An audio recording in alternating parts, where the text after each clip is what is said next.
definitely a pitcher's day today. Every day's been a hitter's day for Starlin Castro. He's been moved from 2 to 1 to 3.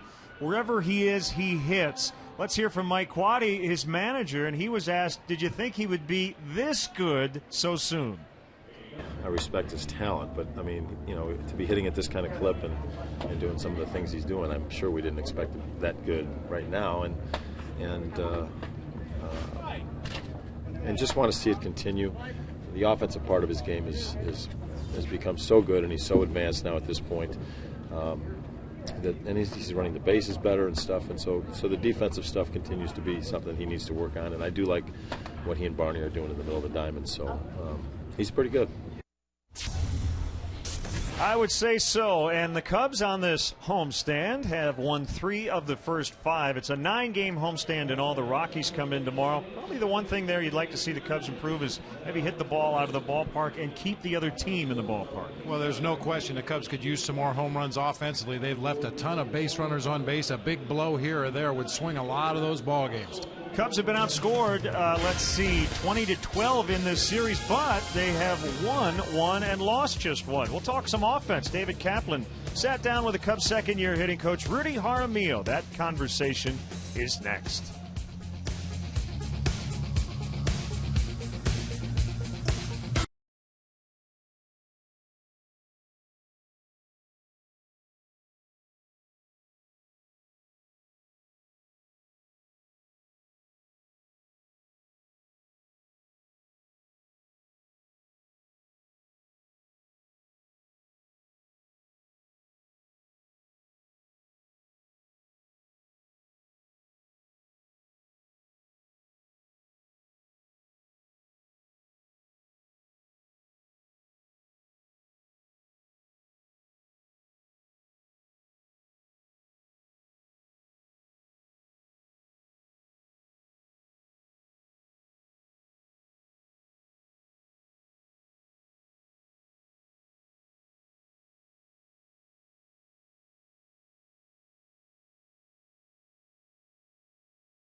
At San Diego, Padres really struggling to score runs. They've dropped 3 in a row. For the Yankees, CC Sabathia got his first win of the year. And A-Rod now 1 grand slam away from the all-time record of 23 set by Lou Gehrig. Minnesota struggling to score runs, but not yesterday in a 10-3 win. The Twins are 5 games out in the Central. Well, again, let's talk some offense. Rudy Jaramillo, widely recognized as one of the premier hitting coaches in all of baseball, and after 15 years with the Texas Rangers, he's now in his 2nd season with the Chicago Cubs. And our David Kaplan had a chance to sit down with Jaramillo. Rudy, yesterday Jeff Baker, right-hander going up against the righty, and he walks over to this area in the dugout and he starts talking to you. And after the game he said to me, Rudy told me we're going to look for something up and see if we could drive it. What did you tell him? Well, you know, you don't try to get it complicated. I was trying to get him to get a good pitch, him to slow his mind down. Jeff Baker's done an outstanding job. Last year, you know, he hit almost 360 against left-handers. His thing was about not be able to hit right-handers, but in his mind he felt he could hit left-handers. I kept emphasizing that you can hit them. You're too good not to be able to hit right-handers. All you got to do is make a little adjustments in your timing and, you know, be aggressive and slow yourself down, slow your mind down, and he did a great job. That was a breaking ball that usually he smothers and rolls over, but he slowed it down. The ball was up, and he got a great approach, stayed inside of it, hit it the right center. It seems like because you've been here, this is your second year, guys are more comfortable with you, you're more comfortable with them, and they're buying into what you're teaching. Do you feel like it's better this year? No doubt about it. I knew that last year was going to be tough. You know, you're coming in with a new program, a new mindset, or whatever you want to call it. But, you know, I've been doing this a long time, and, you know, I came here for a reason. You know, it was my choice to come here. I was real fortunate the Cubs wanted me here, and I know what I have to do. And these kids are starting to understand, you know, that I'm for them. I'll do whatever it takes for them to hit because, you know, the only way that I'm going to get my job done is through them, and we're starting to, you know, have an approach, have a good plan, but you got to trust it, and they're getting more trust, and the more that, as a coach, that you make them believe that they can hit, and you pump them up, and then you tell them the truth when things are going wrong or whatever, and you work from there. But our communication has been really good. Soriano told me yesterday, he said, I got to tell you, my knee, number one, feels better than it has. But he said, I've changed my approach, especially on that low outside breaking ball that would give him problems. He said, Rudy has changed his approach. What have you done with Soriano? Because he looks good. Well, mentally, obviously, he has more confidence. But when you can learn how to get in a hidden position, that's going to allow you to execute that plan. And usually he was trying to time, if it was a breaking ball, he was trying to change his timing, or if it was a fastball, he'd change. No, you do the same thing. You get in a hidden position, let the ball come to you. That's why we work on our mechanic. The mechanics will tell you what the pitch is. It'll back it up, allow you to make a good decision. But he was in between, worried about whether he was going to throw a breaking ball, the slider, obviously, and the fastball. And his approach has been that, hey, I get my foot down to get recognition, I stay square, and then I make a good decision. And no doubt he's making good decisions. How about Starlin Castro? Because the youngest player in baseball, and some of the pitches Quaddy said today, he will foul things off that other guys might ground out on because he has that ability. How gifted is he? Oh, man, I'm telling you. You know, I've been in this game 21 years this year, and I've seen a lot of good hitters in those years, and this guy's really special. He has one of the best paths for the ball inside that I've seen for any right-hander in a long time. I saw Cabrera for Miguel Cabrera for the Detroit yesterday on a ball inside, and I saw the way he approached it, and I see Starlin has a better approach. That's how good this kid can be, and I push him, you know, because I've had a lot of young kids in the past, you know, same stage, a lot of Latin kids, you know, that were coming up with the Rangers, that were talented like he is, and I just keep working with him in his approach. He's got great hand and eye. You know, he doesn't miss any pitches at all, and sometimes that works against him because he gets a little aggressive. But I want him to understand that what pitchers are trying to do to him around the league. Early in the year, he'd get ahead in the count and throw him a fastball. Now they're changing speeds on him, so I go, that's okay. Just keep getting in that hidden position and make a good decision. So he's working hard. He listens, but he's a great competitor, man. You hadn't seen this kind of hand and eye in a long time. Plus, he's so humble.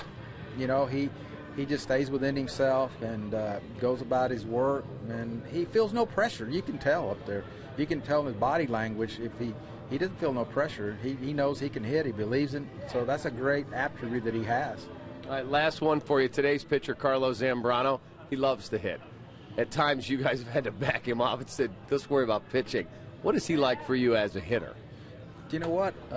He's coachable, and I keep stressing to him. I said, I want you to get on top of the ball. I want you to hit line drives, because early in the year, you know, he was just trying to go deep and get under the ball, and I approached him in spring training, you know, about his approach at the plate, And then he started hitting line drives. Now he tells me, hey, I'm going to get on top of the ball, hit line drives. So, it just shows that he's trying to be part of the hitting, and no doubt he can hit. And, anytime that he can put the ball in play, you don't know what's going to happen. He's such a strong man and so gifted as an athlete. I appreciate you taking time for us. Thank you very much. And I love being a Cub, and I guarantee you that things are going to change around here. It takes time. You got to be patient, and good things are going to happen, no doubt. There you go. That's Rudy Jaramillo. That's the Cubs hitting coach. We'll send it back up to Len and Bob. Cap, thank you. Happy Easter to everybody. Hiroki Kuroda against Carlos Zambrano. The Dodgers and the Cubs from Wrigley Field next.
From the corner of Clark and Addison on the north side of Chicago, it's an Easter Sunday of Cubs baseball on Comcast Sportsnet.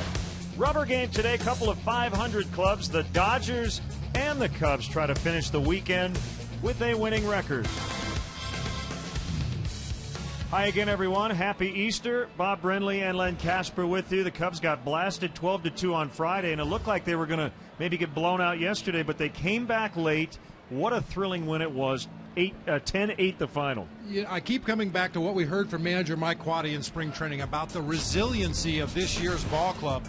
He must have had a crystal ball looking back to spring training and determining that was going to be the kind of team the Cubs were this year. Second win this season when trailing after 7 innings. They only had 2 all last season. And what else can you say about Starlin Castro? He leads the majors in hits. He's tied for the majors lead in multi-hit games. He just does something amazing every day. And Jeff Samardzija is working on a scoreless streak. He has wins in each of his last 2 appearances out of the bullpen. We hope Carlos Zambrano goes deep into this game today. He's been pretty good. His last time out was awesome. Yeah, he has been really, really good. you'd like to think that at this stage of his career and after what he went through last season, Carlos has figured it out, because he really has pitched this year, adding a little to his fastball, subtracting from time to time, throwing some slow breaking pitches. More than anything else for Carlos, it's throwing strikes, getting ahead in the count, and avoiding those high pitch counts. He did get a no decision in that game against the Padres, but his 10-game winning streak is intact going back to mid-August of last year. Hiroki Kuroda, it's been a while since he's faced the Cubs. He has lost 2 after winning his first 2. He was very good in the first 2. He actually pitched well enough to win last time out against Atlanta, but his record did not reflect that. Michael McDermott coming up with God Bless America and our national anthem as we send it down to the field. Ladies and gentlemen, please rise. Kindly remove your caps and join Michael McDermott as he honors America with God Bless America, followed by our national anthem. God bless America, the land that I love. Stand beside her and guide her through the night with a light from above, from the mountains to the prairies, to the ocean, white with foam. God bless America, my home sweet home. God bless America, my home sweet home.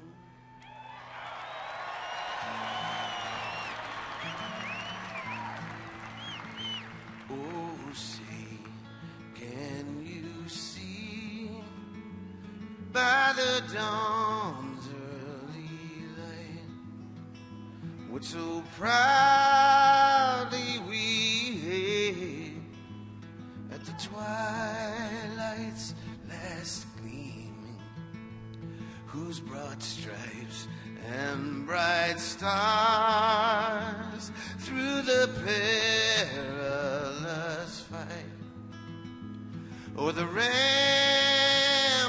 we watched were so gallantly streaming, and the rocket's red glare, the bombs bursting in air, it gave proof through the night that our flag was still there. Oh, say does that star-spangled banner yet wave o'er the land of the free and the home of the brave.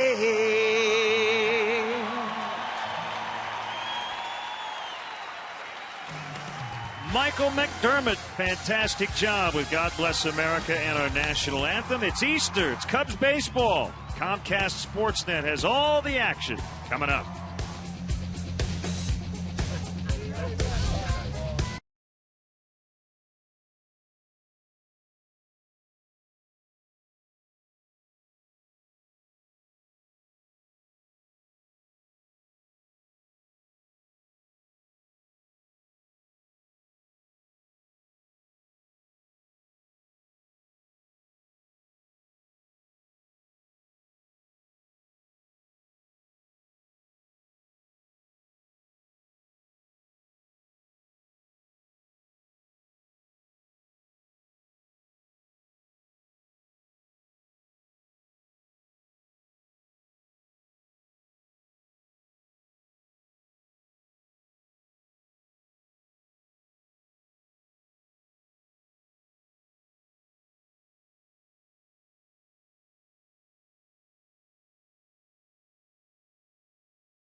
by your Chicago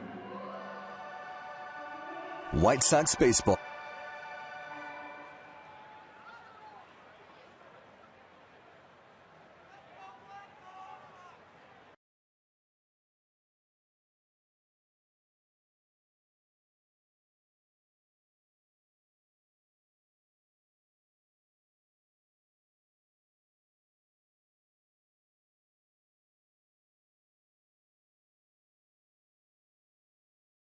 Here from Wrigley Field, as the Cubs try to get over 500, they have already set a major league record by hitting the 500 mark at every step. They get to 10-10.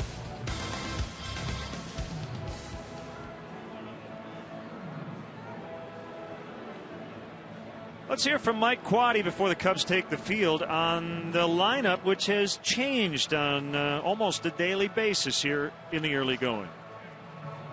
I'm not in enough other places. Like, I don't, have a regular look at lineups around the league to know if it's something that can or can't be expected. I just know with my situation here, we've got two guys today, and we've got a real strong bench today. I mean, with Reed and Bacon doing the things that we're doing, mixing and matching, that it's just not something that I see happening right now. Now, there's some guys that are forcing some issues here for sure, and good for them. But to league-wise or with other clubs, I'm not sure. I just know that with our situation here, this is, it's going to be an evolving thing. More on the offensive lineup a little later. But let's check out what the Dodgers will do against big right-hander Carlos Zambrano. Dodgers Southwest starting lineup. Juan Uribe's been battling an oblique, so it's Aaron Miles for the second straight day at second base. Casey Blake at third. Ethier Kemp. Those are the two guys you really have to pay attention to. Jerry Sands, the rookie, in left. James Loney at first. The catcher's Barajas. He went deep yesterday. Jamie Carroll's at short. And the pitcher's Hiroki Kuroda. Take a look at the Cubs defense today. Soriano, Bird, and Fukudome left to right across the outfield. Ramirez and Castro on the left side of the infield. Barney and Pena on the right side. Giovanni Soto has been doing an outstanding job handling this Cubs pitching staff and blocking balls in the dirt. He'll be behind the plate today for our Lexus pursuing perfection starting pitcher Carlos Zambrano. Len mentioned his last time out against the Padres. He was fantastic. 8 strong innings of shutout baseball. Gave up only 3 hits, 10 strikeouts, only walked 1 batter in that game, and equally as important, only threw 110 pitches to get through 8 innings.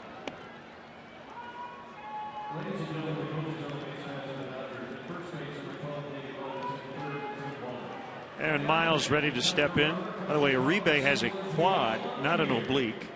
Just assume, I guess, if we don't know what the injury is, it's an oblique, but it is a quad injury. Is Marty Foster, 12-year veteran, makes his offseason home in Wisconsin. Will call the balls and strikes. Welke, Cheetah, and Nelson on the bases. Just to clarify, Juan Uribe does have an oblique. It's just not injured right now. Yes. Thank you. That stopped all the emails. Yep. He doesn't have an oblique. All the anatomy teachers in Chicagoland would be emailing us. We are underway. Sinking fastball low and outside to the switch hitting Aaron Miles. Led off yesterday, went 1 for 5 with a run scored. That into the right field corner. Fukudome will have to chase it down, and this may have 3 bases written all over it.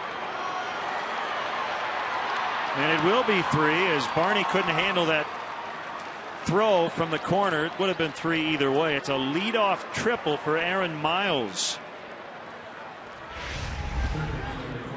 Well, Miles kind of ambushes Carlos Zambrano here. Tried to come inside with a fastball at 89. Aaron Miles is not known as a pull hitter, but picks his spots well, and that time found the right field corner. This almost went unnoticed. A great play by Starlin Castro right there as Fukudome overthrew Darwin Barney.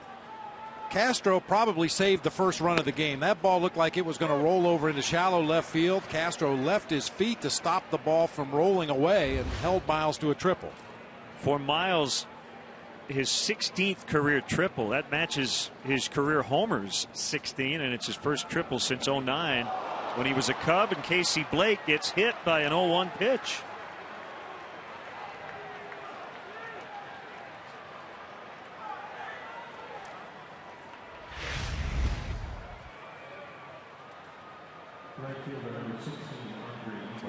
Caught him near the oblique. Somewhere on that left rib cage, maybe the back of his left arm. Before a lot of the fans can even get settled into their seats, the Dodgers have runners at the corners with nobody out.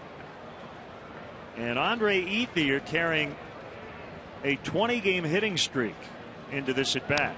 And he fouls back. The fastball was up.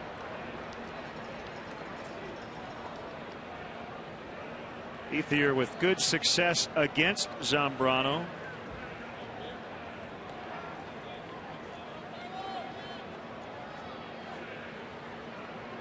Ethier, one of 5 players to ever have a 20-game hitting streak in April, according to Elias and Trent McCotter from SABR, the Society of American Baseball Research.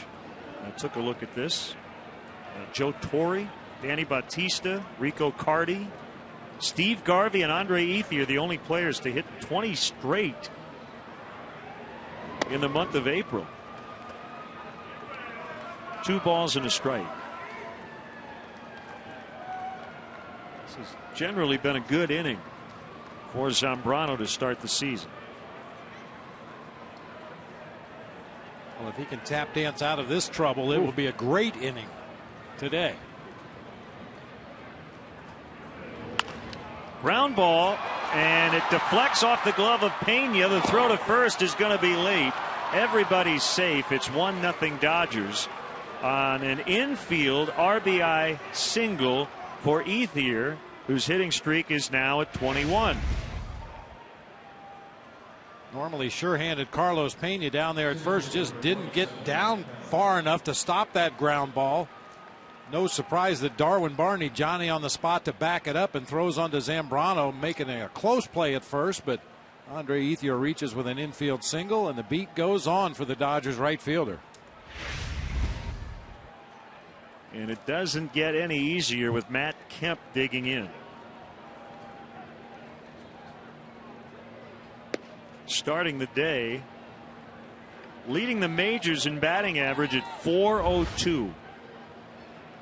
And you know what, Bob? We could give all the splits, what he does on the road, what he does against righties. It's all good. I mean, when you're hitting .400, you're going to be hitting in the 400s in a lot of categories. And that average will go up. Blake rounding third. He's going to score. Kemp with an RBI single. And it's 2-0. First 4 have reached.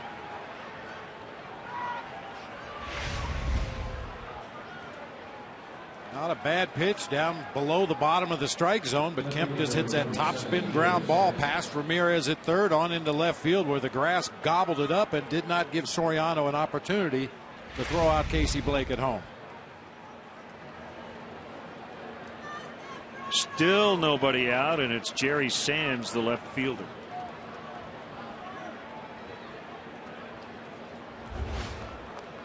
One for 8 in this series. He has walked twice, knocked in a run, and scored twice. There's some signs of frustration here early for Carlos Zambrano. Just cannot seem to find a good release point on any of his pitches. Showed a lot of frustration after the first slider to Matt Kemp was way off the plate away. That time after the fastball it missed. He's kind of shaking his head out there on the mound. That one lined in the right. Ethier will score. Kemp will be held at third. Sands has a double, and it's 3-0.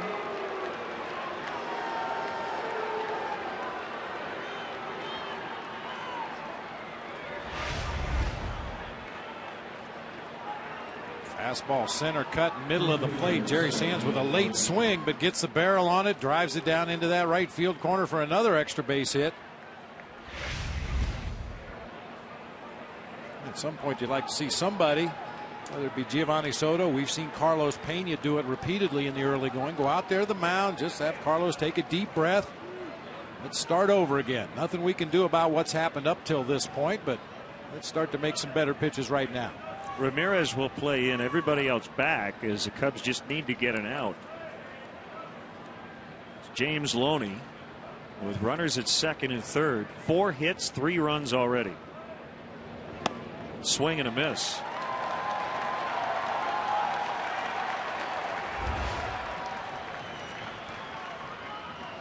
Well, the Dodgers came in struggling to score runs, but 20 runs over the first 2 games of this series, and they've struck for 3 here early on. Bob, having been in a dugout for a long time, you know what it's like to be in the Dodger dugout right now against a guy who's struggling. It's like a shark attack. Everyone wants to get their hacks in.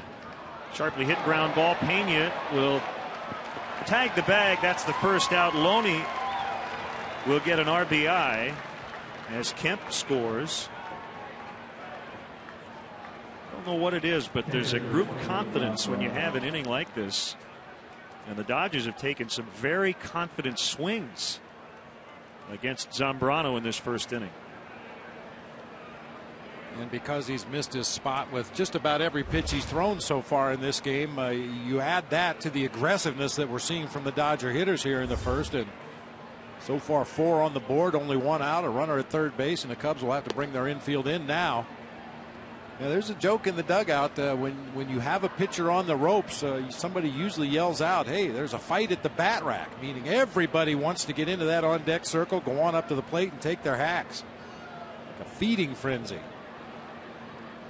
1-0 to Barajas, fouled back. Barajas knocked in 2 yesterday, 1 coming on a leadoff home run in the 6th inning. That tied the game.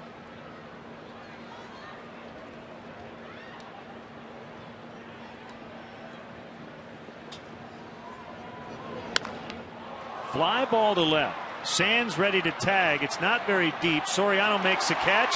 Here comes a runner toward the plate, and he will score standing. The Cubs will appeal.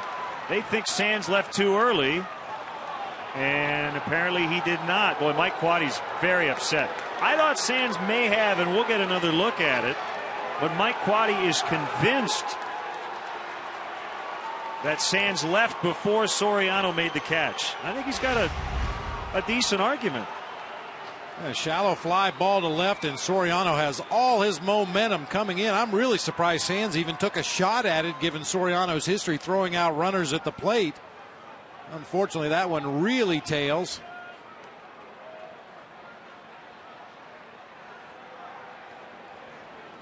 I mean, we've seen Soriano use what I call that educated fade. We'll get a better look at it from this angle, perhaps. The high fly ball to shallow left field.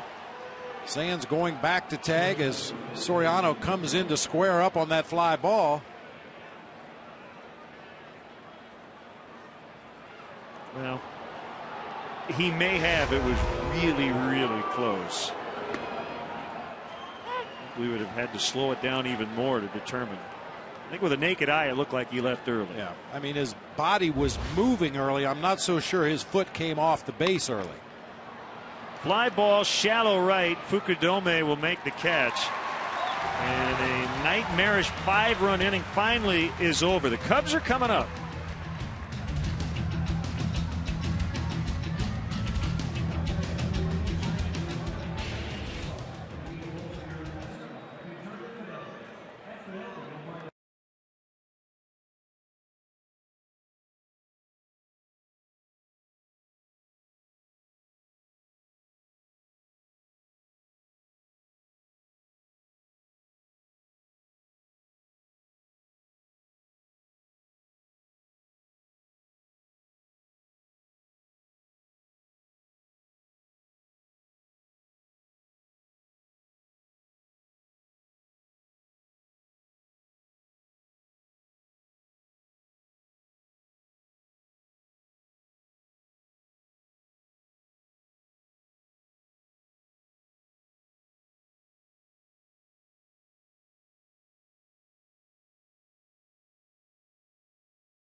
May will lead it off. He's been red hot. Darwin Barney, Starlin Castro each were tremendous yesterday in the comeback win. Ramirez, Pena, Bird in the middle.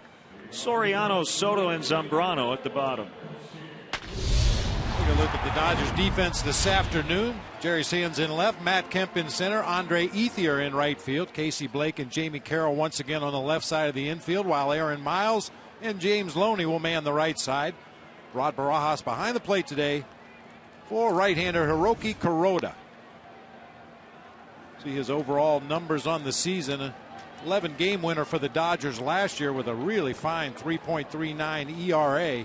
He's definitely a strike thrower. Very rarely walks an opposing batter. It's been a while. He hasn't faced the Cubs since 2008.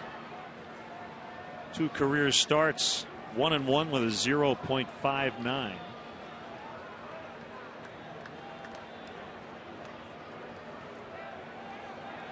Facing fellow countryman Kosuke Fukudome. Here's a pitch outside on a fastball for ball 1.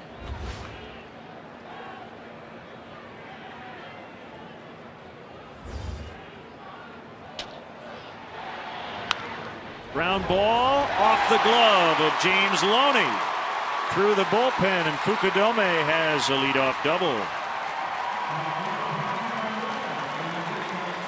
Second career hit in the majors for Kosuke off Kuroda. Hard topspin grounder, James Loney. He too a very sure-handed first baseman. Could only get the webbing of the glove on the ball and knock it over into that Dodgers bullpen. Kosuke chugging into second with a leadoff double. That's Kosuke's first extra base hit of the season.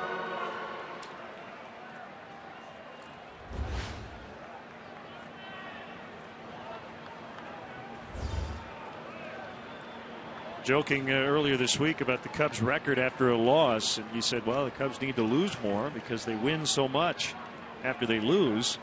I guess you could say, well, they only had 2 innings to come back in the game yesterday, but they have 9 innings to come back today.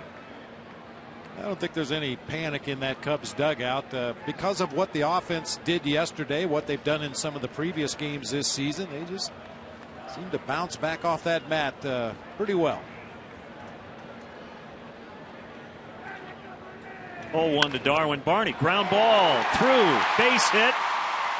Carroll was over near second base. And the Cubs are in business. Remember, their last inning at the plate was the 8th inning yesterday, and they scored 5 times. You know, Len, I don't think it's a coincidence that Darwin Barney seems to get a lot of base hits wherever the hole happens to be in the infield. If the first baseman happens to be holding a runner at first, he gets a lot of base hits through the right side. In that particular instance, Jamie Carroll was shading up the middle of the field, and he gets the ball through the left side. Certainly the pitcher has to cooperate a little bit and throw pitches that you can hit in the direction you want, but it seems like Darwin Barney always has a game plan at the plate. Now Starlin Castro takes a breaking ball off the plate. 3rd time he has hit third in the lineup. 4 hits, 3 RBIs from the leadoff spot. Barney 3 hits, 3 RBIs from the number 2 spot. According to Elias, it was the first time in over a half century the Cubs' top 2 hitters had at least 3 hits and 3 RBIs in the same game. That kicks off the glove of Jamie Carroll. A run in. Barney on his way to third. That could have been and should have been a double play.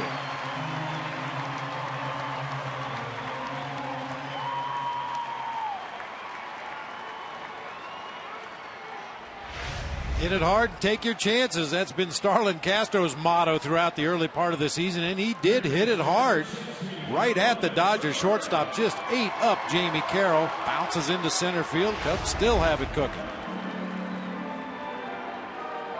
So that is an error on Carroll. Castro will get an RBI. 5-1. Still nobody out. Here's Aramis Ramirez.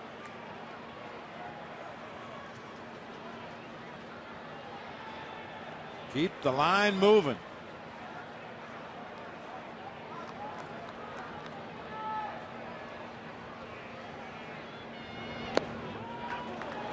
Fastball low and outside to Ramirez. Now you'll basically see a 3-pitch mix from Kuroda. A fastball that either will sink or throw a 4-seamer that stays straight. He has a slider. He throws split finger fastball. Occasionally will try to cut his fastball, and occasionally will try to change speeds on his slider. And he'll go to that split finger in double play situations. Originally signed with the Dodgers as a free agent prior to 2008.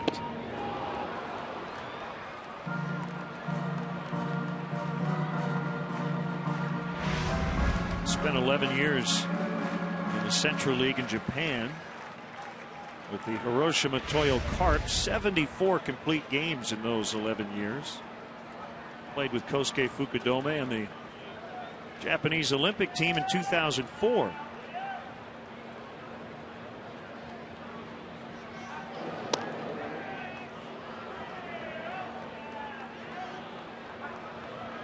He also played with Alfonso Soriano in the minors in Japan back in the 1990s. A couple of guys in this Cubs lineup very familiar with Hiroki Kuroda.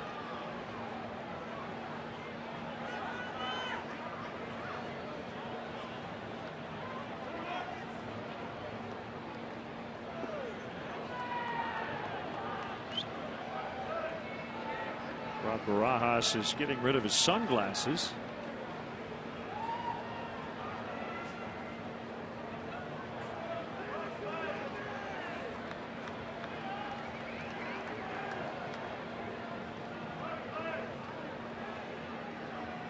Big leg kick, the pitch, swing, and a miss. 1-2.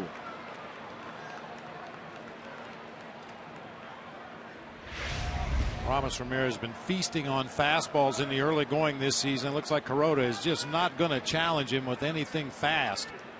A couple of off-speed breaking pitches leading Ramirez out of the strike zone.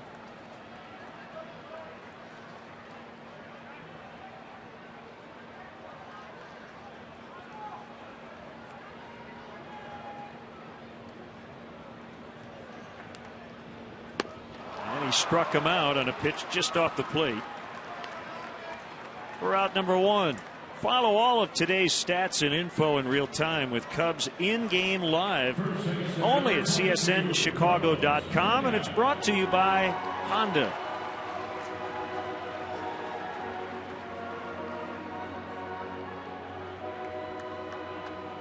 It'd be really nice to see this guy get it going with the bat. Carlos Pena has really struggled to make consistent contact and do the kind of damage that the Cubs hoped he would when they signed him as a free agent this offseason. Today's as good a day as any to start.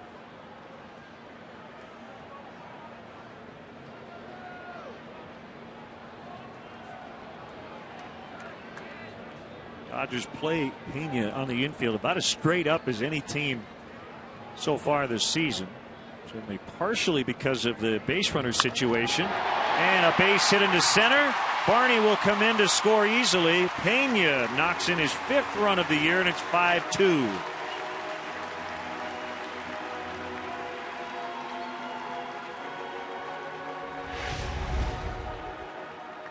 With the 2 pitchers taking the mound today, this is the last thing I expected. Hitters just spraying base hits all over the ballpark. Hard hit baseballs. Are you itching to grab a bat? It's not quite to that point yet. Okay. I'll let you know.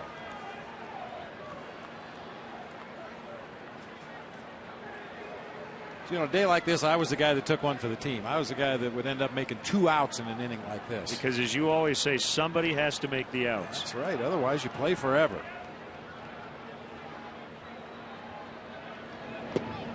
Foul tip, strike 1 on Marlon Byrd. 2 hits and a stolen base on Saturday.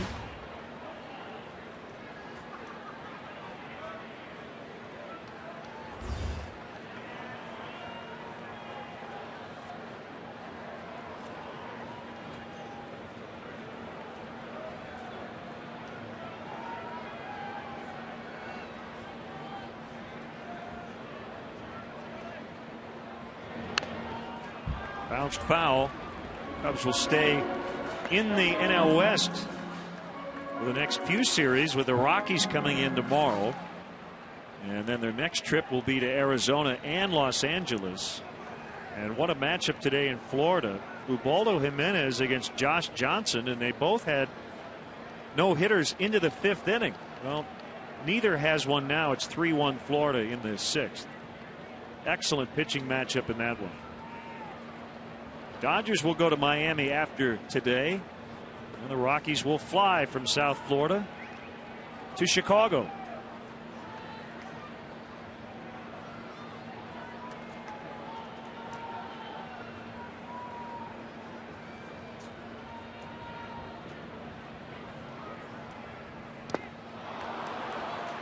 Bird strikes out. Both outs in the inning have been punch outs. We'll bring up Alfonso Soriano. That strikeout came on the splitter. Just tremendous downward movement. That pitch gets near the hitting zone. The bottom just falls out. Barajas has to block that pitch in the dirt, but in Marlon Bird's eyes, it looked like a low fastball coming up there to the plate.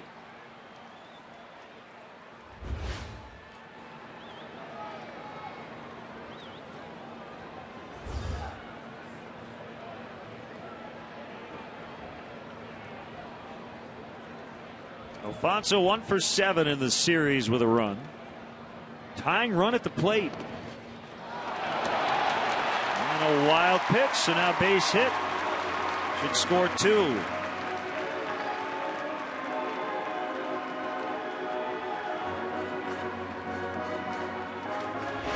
Talk about it all the time when you're catching a pitcher that features a split finger and likes to throw that slider on the outer part of the plate to the right-handers. You know, as a catcher, it's going to be a busy day behind the plate. Barajas that time just couldn't quite get squared up to that ball, and rather than bounce straight out in front, it ricocheted over toward that first base dugout, allowing both runners to advance.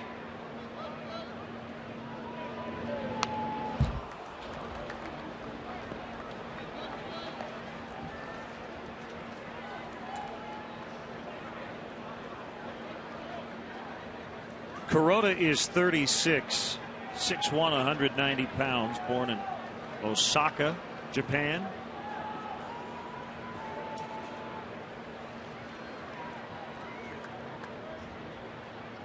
His original deal with the Dodgers was for 3 years. He re-signed this past winter. A bouncer foul. And he recently donated $50,000 toward the Japanese tsunami relief efforts. Helped organize a fundraiser back in March. Nearly the entire team signed autographs in exchange for donations to raise money for the American Red Cross. Japan Tsunami Fund raised almost $6,000.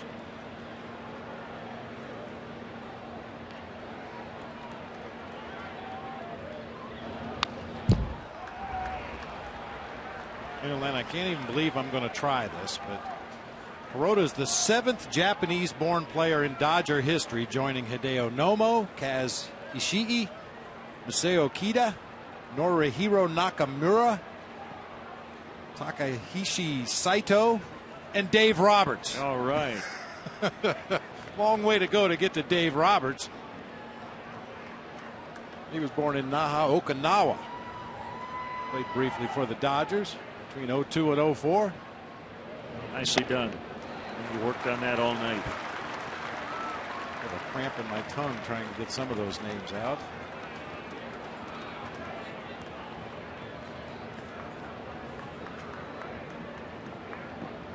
Big knock here, and we're right back where we started. 2-2 with 2 in scoring position and 2 already in. Swing and a miss, and that'll end the inning. The Cubs, however, do get on the board. A very eventful first, 5-2.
Looked like Jerry Sands actually executed this perfectly, left it exactly the right time. His body was moving, but his foot never left the base at third until Soriano had the ball in his glove. You're absolutely right. That's perfect execution by a base runner on a tag play.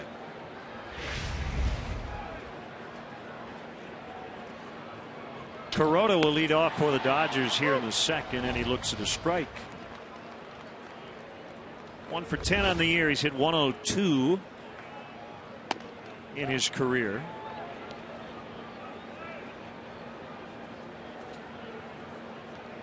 Dodgers were very aggressive at first inning against Carlos Zambrano. Threw just 20 pitches to the 8 batters he faced.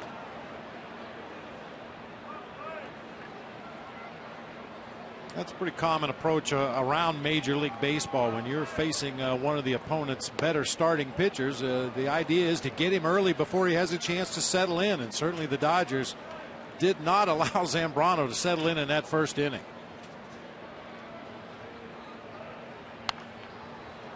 Fouled off into the upper deck, still 2-2.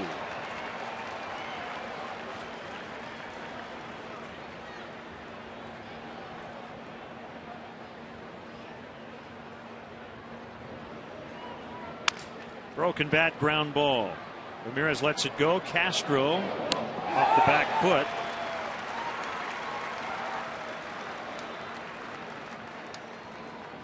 Hey fans, don't miss your chance to get the Best Buy pack at Wrigley Field. 4 tickets, 4 drinks, 4 hot dogs starting at just $80 for the Central Division matchups against the Reds and Cardinals, as well as a series against the world champion Giants.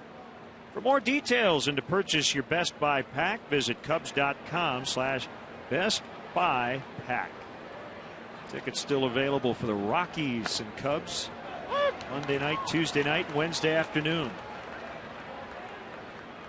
Miles started the Dodgers with a triple in the first inning.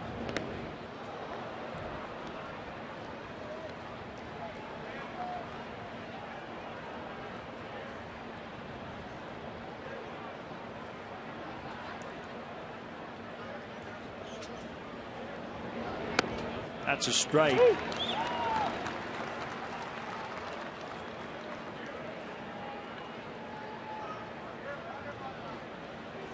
Zambrano with the Cubs' longest winning streak since Rick Sutcliffe won 16 in a row a quarter century ago, 84-85.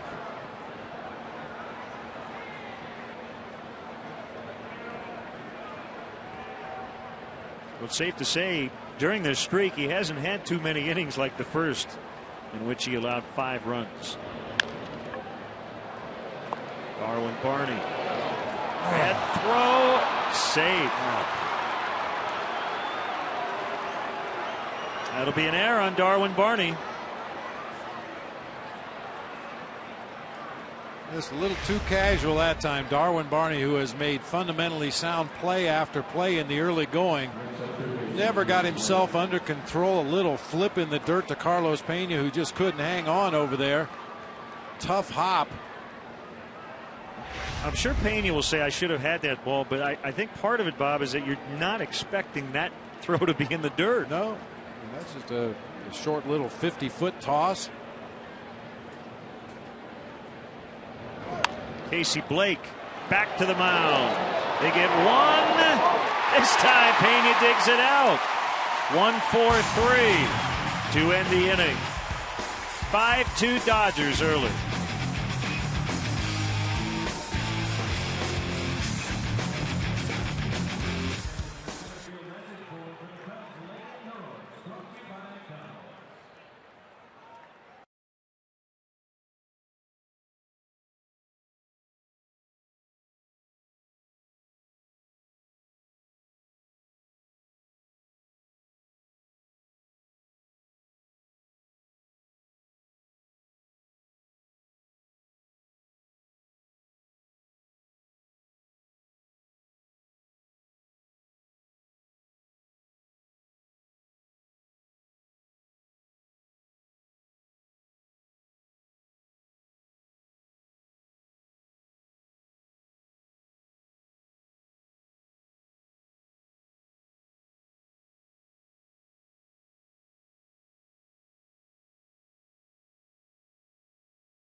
The second, let's take a look at our Home Depot doing more on defense. One play after a bad throw at first base, Darwin Barney comes back and makes a miraculous double play. It looked like he was going after the ground ball initially, and when Zambrano got it, he had to really hustle to get to the bag at second, and a great pick by Carlos Pena at first base to finish the double play. 8-9-1 for the Cubs against Hiroki Kuroda. The pitch to Giovanni Soto is a strike on the outside corner.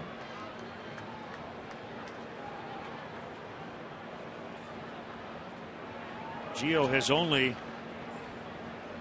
missed 2 starts over the first 21 games.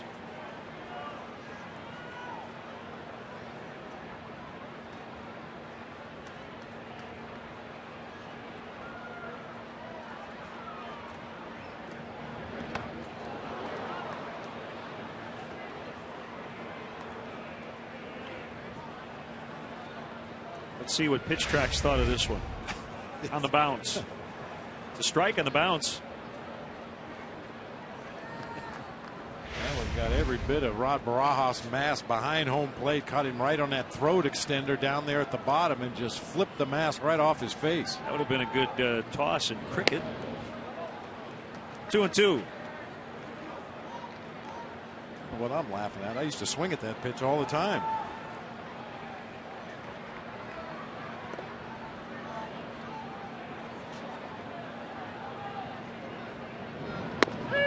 Called strike 3. Fastball registering at 92. All 4 outs for Kuroda have been strikeouts. Kuroda, like a lot of Asian pitchers, has a lot of dipsy-do in his windup out there on the mound and can be sneaky quick. That 92-mile-an-hour fastball over the plate, Gio just could not pull the trigger. That combined with the fact that he throws a lot of off-speed stuff, a lot of splitters, a lot of sliders, and just about the time you make up your mind you're going to look for one of those off-speed pitches, that's when he can sneak that heater past you. Good start to the year at the plate for Zambrano with 3 hits, including a double, and his 22nd career home run.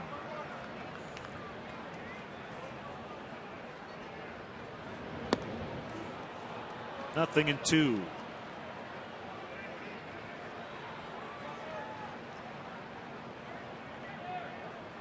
I mentioned earlier, Len, that Kuroda is a strike thrower. I may have to amend that. He throws a lot of pitches that look like strikes. Doesn't walk many. He just doesn't walk guys, but he throws those borderline pitches that look too good to take, but by the time you get the bat to the hitting zone, it's gone. In the majors, he's walked about 2 guys per 9. Puts him in the top 10 in the majors during that span. He gets him on the foul tip.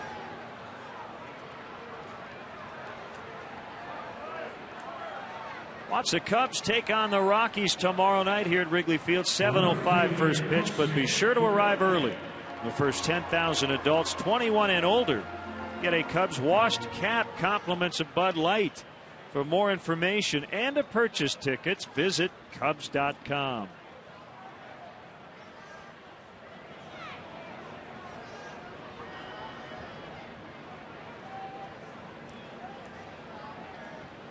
Kosuke with a double and a run in the first inning, but he will ground out to the first baseman, James Loney, after 2. It's the Dodgers 5 and the Cubs 2.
at the ballpark.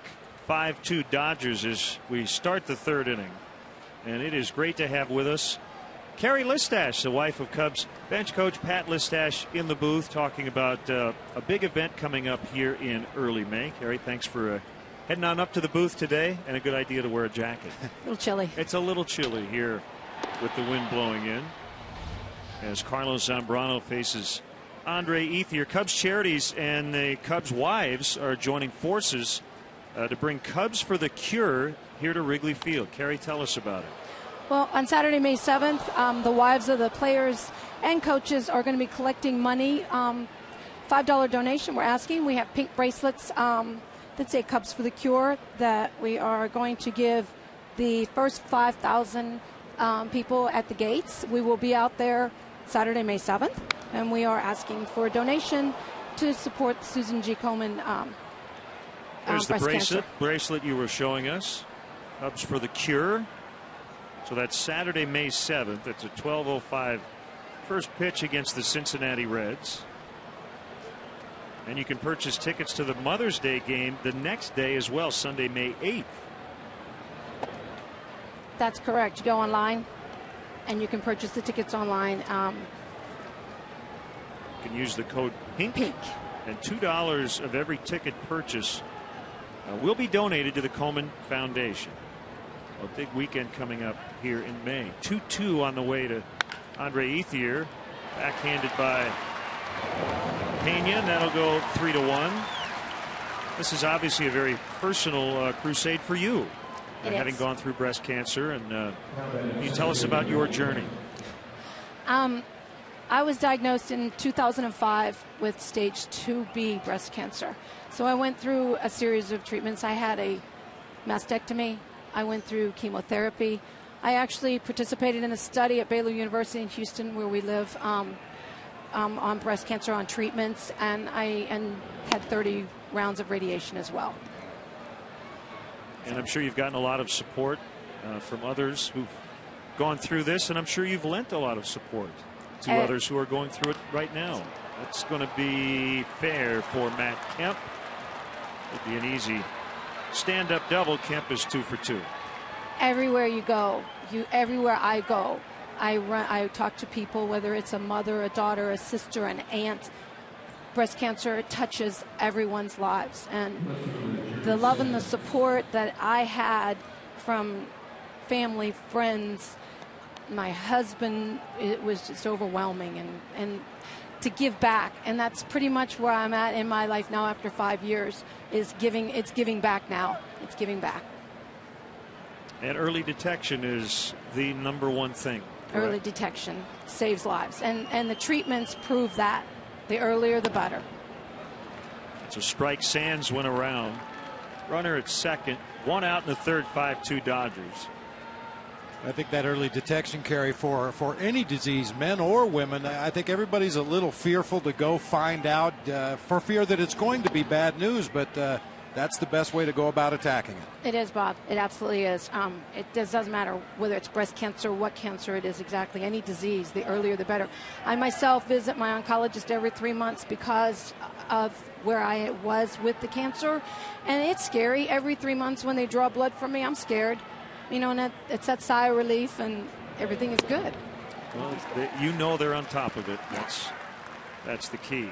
1-2 to Sands. On a personal note, your husband, when I was in Milwaukee, was still in college covering the Brewers during Pat's Rookie of the Year campaign with the Brewers. He was by far the nicest player I ever dealt with. Always took the time to talk to me, and I never forgot it. And you know that, but he's just a wonderful human being. He sure is, and he's the nicest coach, too. He's still talking to everybody.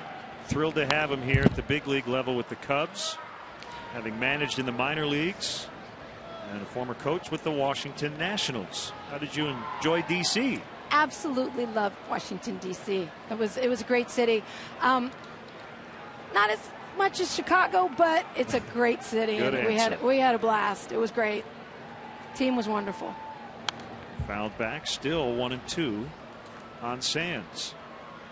Nothing quite like being at Wrigley Field, though. It was great coming back.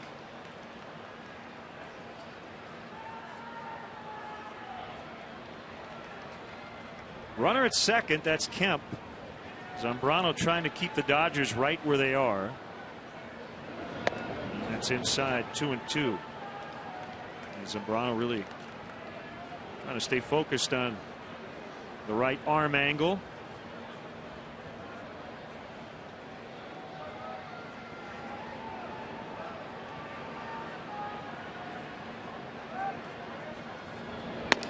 That's high. It's 3-2. Another reminder, May 7th, Cubs for the Cure. Cubs wives, coaches' wives will collect donations at all Wrigley Field entrances when the gates open prior to the 12:05 game. And anyone who makes a donation of $5 or more will get a pink Cubs for the Cure bracelet. Cubs charities will donate all proceeds from the collection to the Chicagoland Susan G. Komen Breast Cancer Foundation, which helps fund breast cancer research and support. And also, you come on out on Mother's Day as well, Sunday, May 8th, against the Reds as Sands swings and misses. Carrie, we hope you come back to the booth anytime. We will keep talking about this. Any last thing you'd like to add? Yes. Yes. I just want to say that on Sunday, May the 8th, Mother's Day, which is a very special day for everyone, for Mom, it's very special. Mother's Day. Pink bats are swung that day as well in baseball. Giovanni Soto will be using my bat on Mother's Day, and he promised me a home run. All right. We will hold Gio to that. I'm holding it to him. Yeah, that is great. The pink bats on Mother's Day, the blue bats on Father's Day, and it's a wonderful thing Major League Baseball has incorporated into their schedule every season. James Loney broke his bat, and he's going to pick up an RBI single to make it 6-2. Well, that bat shattered in half.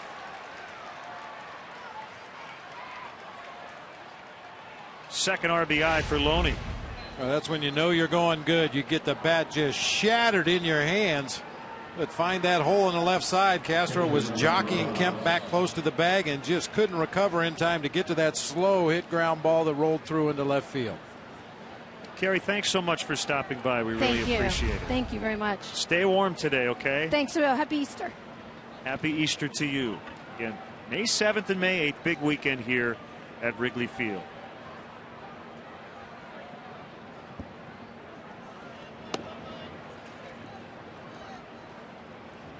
One and nothing on Rod Barajas. 6-2 Dodgers.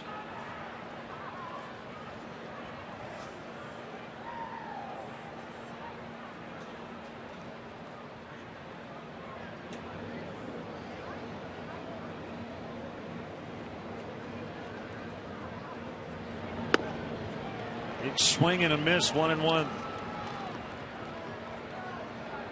Well, partner, we're all over our skis, and we both love Pat, but he really overachieved. Yeah, he outkicked his coverage there. No question about it. Great to talk to Carrie Listach. Hop fly center field. And it'll be Marlon Byrd to make the catch. And that'll end the inning. They get a 2-out single from Loney. And it's now 6-2.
yesterday, but always good to see Ted here at the ballpark. Yeah, no question about it. He was involved in one of the more unusual plays in the game yesterday. Let's take a look at our Coors Light freeze cam. Teddy picked off Darwin Barney at first base, and in the ensuing rundown, James Loney, the first baseman, without the baseball, was blocking the line. Now, Darwin Barney went way out of his way to run around Loney, but the umpires were right on top of the play. If you do not have the ball as a defender, you have to give way and allow that runner to run either to or back to the base, and Loney was guilty of obstruction. That freeze cam brought to you by Frost Brewed Coors Light, the world's most refreshing beer. Barney swings and misses 0-2.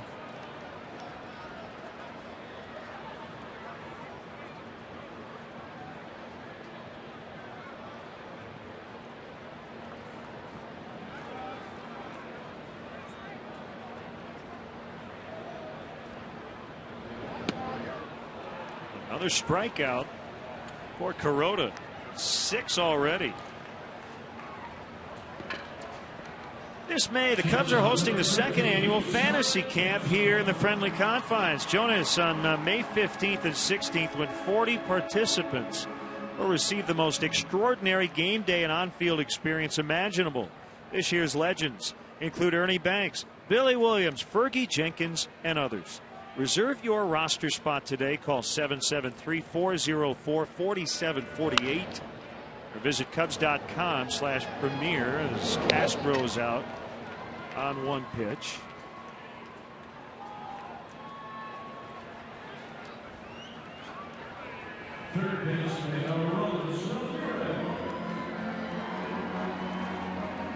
Ramos struck out in the first inning. You may recall that at bat, Kuroda, with a lot of off-speed breaking pitches, a split-fingered fastball, just refused to challenge Ramirez with his heater. See what he does this at bat.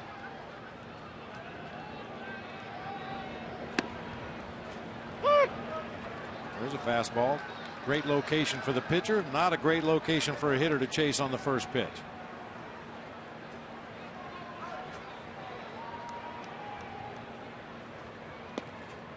Way outside that time. Well, the White Sox are getting shut out again. They're in the 9th inning in Detroit. 3-0 Tigers.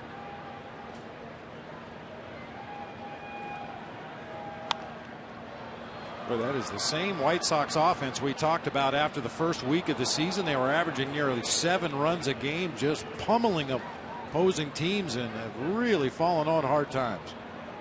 They've had a weird start because a little over a week ago it was the bullpen couldn't hold late leads. Well, they haven't had many here recently, and they're in danger of losing their 9th in a row to Detroit. 2-2.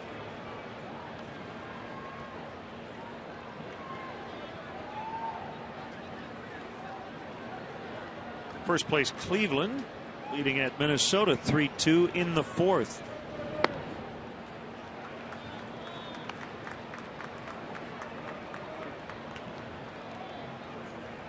Just kind of rolls off your tongue, doesn't it? First place Cleveland. Kansas City's in second. I mean, really, that division could be upside down based on the early season predictions. Ramirez will have a double.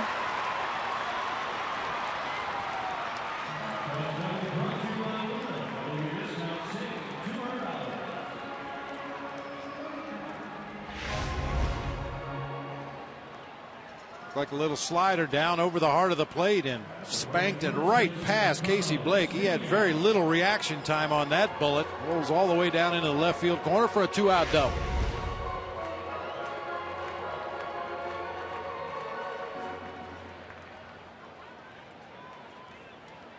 Pena with an RBI single and a 2-run first.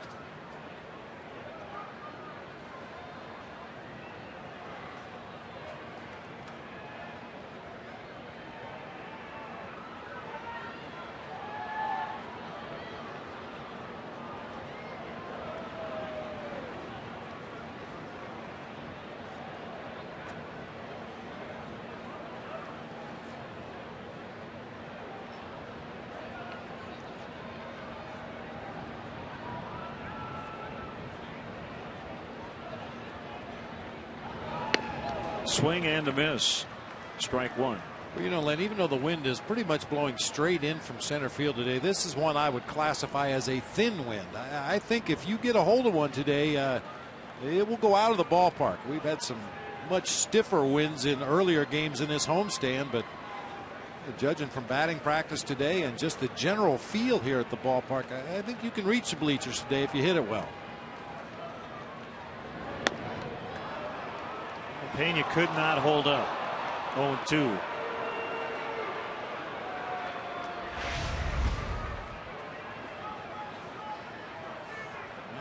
See that barrel come around there just a little more than Carlos wanted. Tried to check on that high fastball.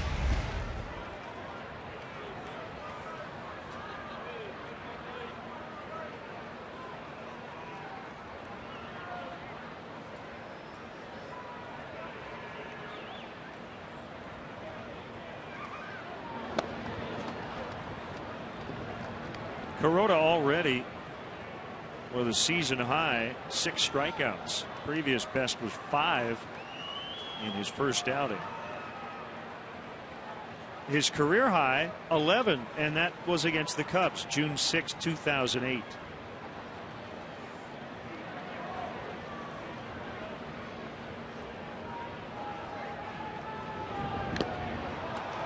Barajas held on to that one.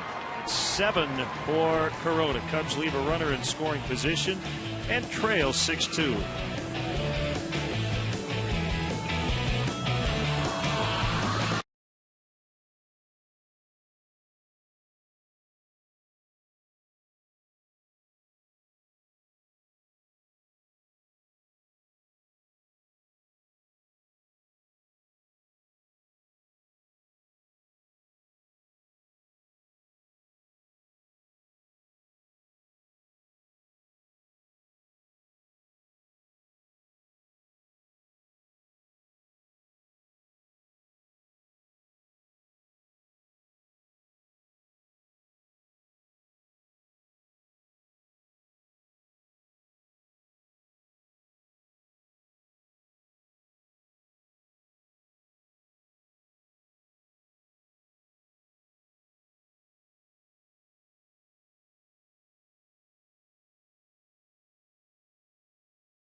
Open 1 a.m. or later.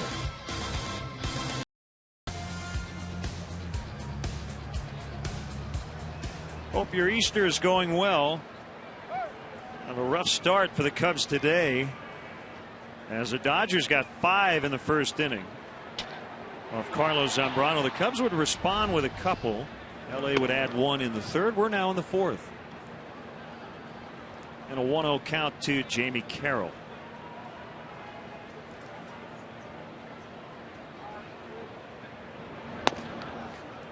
This is a story that I've told a lot whenever we see Jamie Carroll, but I think it bears repeating because it tells you about opportunity and the fact that some guys never get a chance for whatever reason. You and Keith Moreland and I were having lunch the other day talking about guys that you both played with in the minor leagues who never got a major league opportunity, as Carroll finds a left field corner and has a leadoff double. Pitcher coming up. He'll try to bunt him to third. But Jamie Carroll, when he was with the Expos in 2002, got brought up from AAA Ottawa in September. And the reason he got the call up, and his season was already over, he was home in Evansville, Indiana. Well, Evansville's not that far from Chicago. So that was one of the reasons he got called up. And basically since, he's been in the big leagues. And who knows if he ever would have really had an opportunity. He was drafted in 1996, so he had been in the minor leagues for quite some time. But I was fascinated by your conversation with Keith about the few guys that you played with in the minor leagues who you thought were major league ready, or at least on that path, and they were never heard from again. You know, many times you get log jammed behind an all-star player at your position. I mean, you can imagine, just go around the field and pick a player. If you're a third baseman in the Mets organization right now, David Wright's not going anywhere. If you're a left fielder for the Milwaukee Brewers right now, well, Ryan Braun's not going anywhere anytime soon, and so forth and so on. And a lot of guys just get trapped at a position where there's no chance for advancement.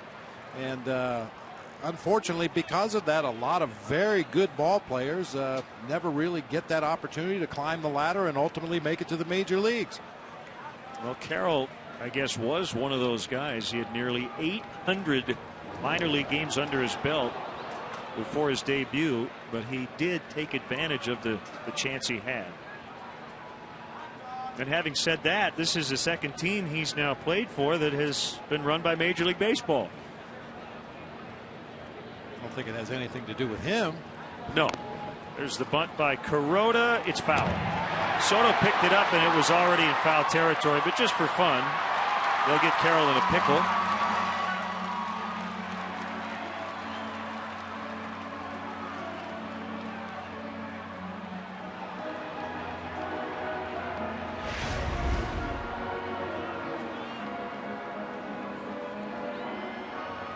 Gio gets out of the chute in pretty good shape, but home plate umpire Marty Foster right on top of it, looking down that third base line, determined that when Gio made contact with the baseball, the ball was in foul territory.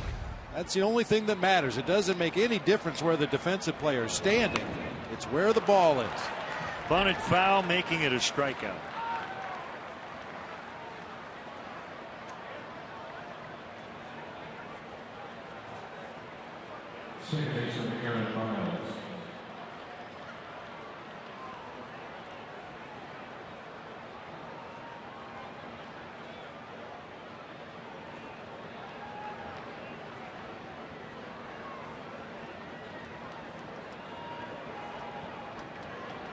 I see a couple of guys in the Dodger lineup who are pretty similar players, kind of super utility guys, Miles and Carroll, and teaming up here. Carroll's going to stop at third, each with a hit this inning. Rafael Furcal, the shortstop's on the disabled list. And we mentioned Juan Uribe battling that quad soreness.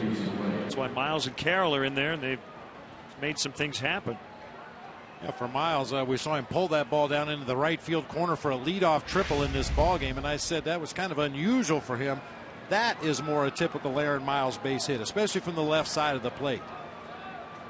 And Soriano was playing so shallow in left field, there was really no opportunity whatsoever for Tim Wallach, the third base coach, to send Carroll around and try to score.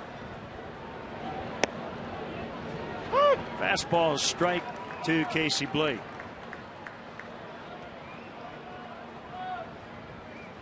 Eight hits now for the Dodgers. And Justin Berg, who just got called up from AAA Iowa, has grabbed the ball out of the bullpen.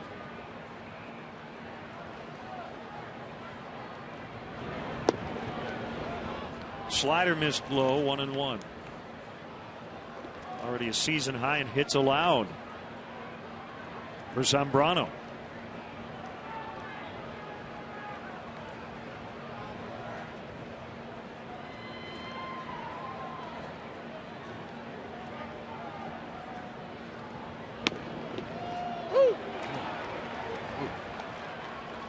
Late call there. Thank you.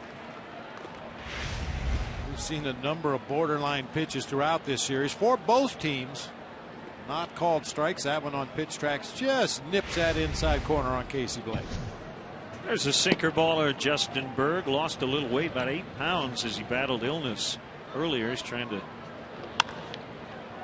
add that weight back. 4-6-3 to end the inning. Second double play turned. Both balls off the bat of Casey Blake. Keeps the Dodgers at 6. They lead by 4.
Smoothing out the infield dirt between innings.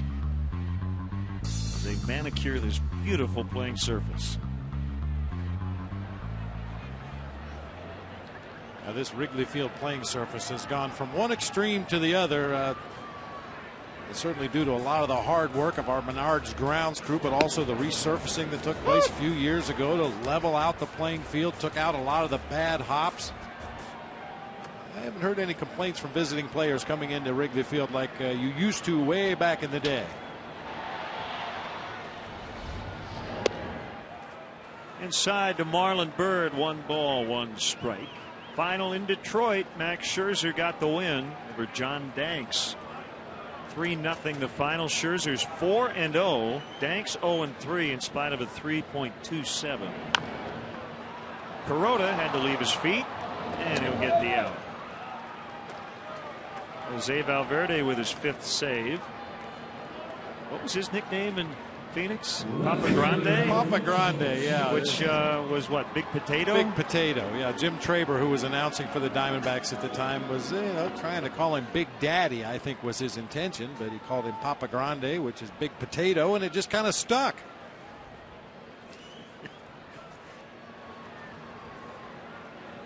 Tigers are 12-10. The White Sox, after the sweep, 8-14. They've lost 10 of 11. Ouch.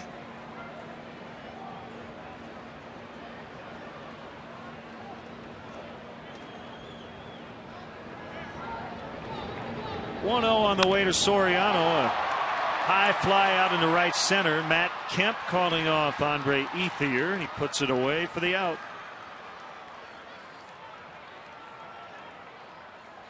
Watch Comcast Sportsnet game replays on demand with Xfinity TV from Comcast.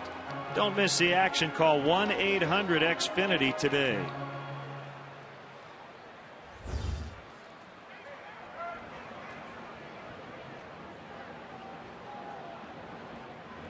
Another final, another shutout from the American League. Tampa Bay at 500 at 11-11 after blanking the Blue Jays 2-zip. James Shields over Ricky Romero. Sam Fold went 0 for 4, but still hitting .346. Ben Zobrist with a home run for the Rays. They're just 2.5 games out.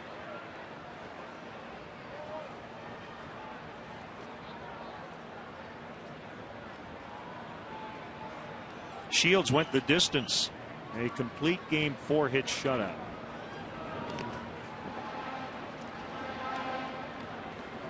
Not very typical AL games today, Bob. That one took 2 hours and 5 minutes. The game in Detroit was 2:19. Wow, that is unusual. When you add that DH and take the pitcher out of the batting lineups, it tends to move the game a little longer. Grinding for that extra at bat 4 or 5 times a game that you don't really worry about too much in the National League. There's your post-game ride. They're here a little early. Way early. Pulled. Foul. Just foul. No argument from Ivan De Jesus. Call made by Jeff Nelson. Well, the reality for a third base coach, or on the opposite side of the field, a first base coach, on a ball hit like that, you don't really have the best angle. Certainly the home plate umpire gets a better view looking right down that third base line, or the third base umpire looking back in toward home. So third base coach is not always the best indicator of whether a ball is fair or foul down that third base line.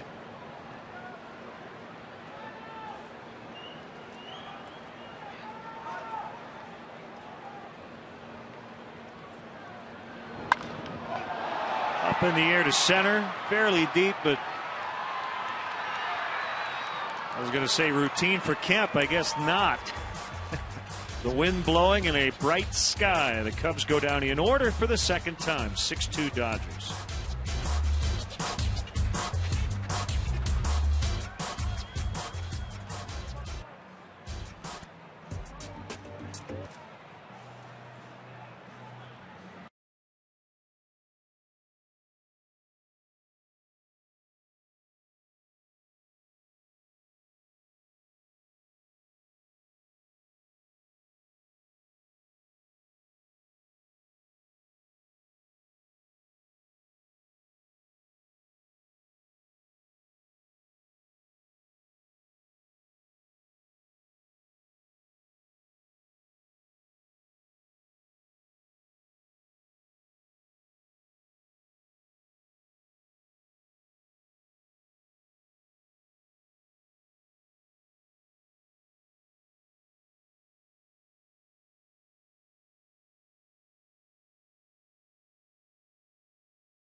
Game live. David Kaplan and Todd Hollinsworth will break down the game and preview the Cubs' next matchup. Don't miss Coors Light Cubs post-game live immediately following the game right here on Comcast Sportsnet. Fans' best friend. Andre Ethier extended his hitting streak to 21 games in the first inning. with an RBI infield single.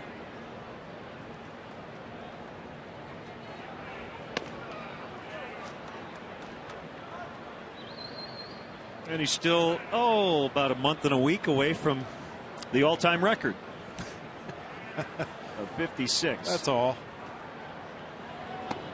Okay, so we sit here on April 24th. I'm not going to add up the games. I'm just going to give a general idea.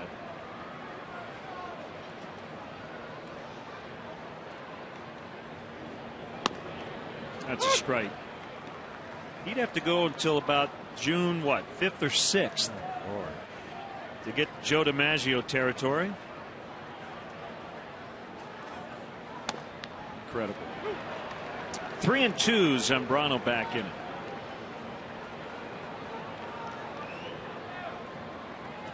I probably shouldn't even go here, Len, without doing my research so I know exactly what I'm talking about, which would be highly unusual. I was going to say, and that's different. Why?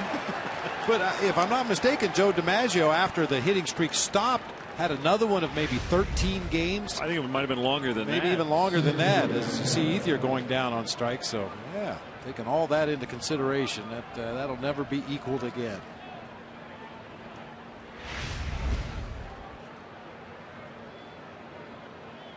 I thought it was like in the 20s. Might have been. I just recall that once it was stopped, he started another one. You know who will know that? We can ask Pat Hughes. He knows that kind of stuff. But you're right. He hit into 75 out of 76 or some ridiculous number like that.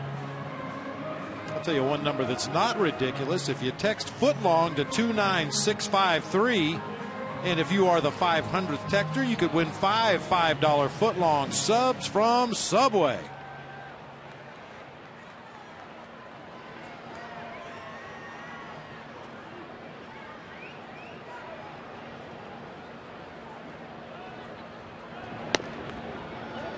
Injury news: the Cincinnati Reds have put Scott Rowland on the disabled list due to a shoulder injury.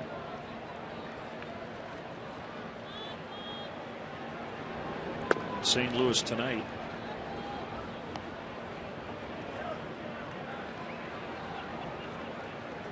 El Cairo with a go-ahead 2-run single in the 8th yesterday. The Reds and Cardinals 11-10. Cubs just a half game back of those two teams. Cubs and Brewers are 10-10.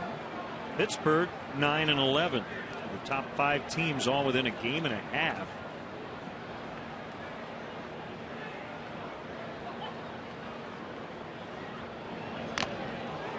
Banged off the mask of the catcher Soto. He says he's all right. And just an Easter wake-up call for Giovanni Soto. Right in the grill. Actually, those direct hits like that, they're not as bad as they appear. A lot of padding on that mask. Especially when the guys wear those goalie-style masks. It really sounds loud, but because of the padding on the inside of the mask, it's just like a little love tap to the chin.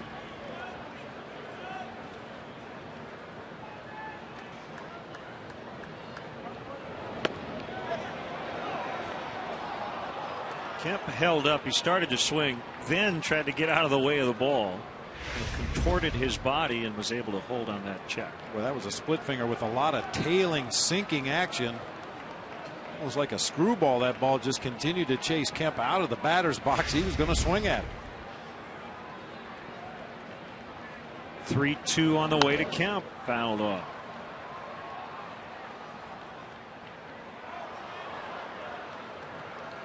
Lynn, I think one of Don Mattingly's big tests in his first year as a manager of the Dodgers is to find a way to keep Matt Kemp motivated for 162 games. Because when this guy shows up at the ballpark and is ready to play and plugs into the game, there are a few players better than him in the major leagues. In the past, he's had some issues with his focus and concentration. His base running occasionally would suffer because of the lack of focus and lack of concentration, but so far in the early going, Donnie Baseball seems to have Matt Kemp pointed in the right direction.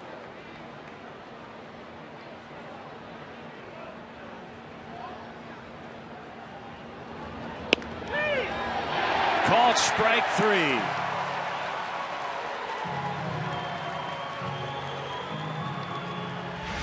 Pretty good battle, but Zambrano ends up winning. Little backdoor sinker right at the bottom of the strike zone. Just does catch that hollow of the knee area they talk about in the rule book.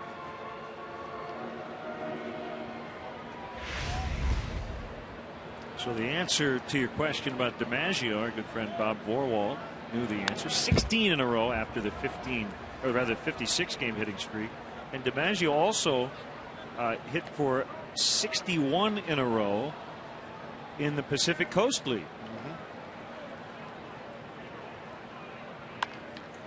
He was a pretty good hitter. He was pretty good. 72 out of 73.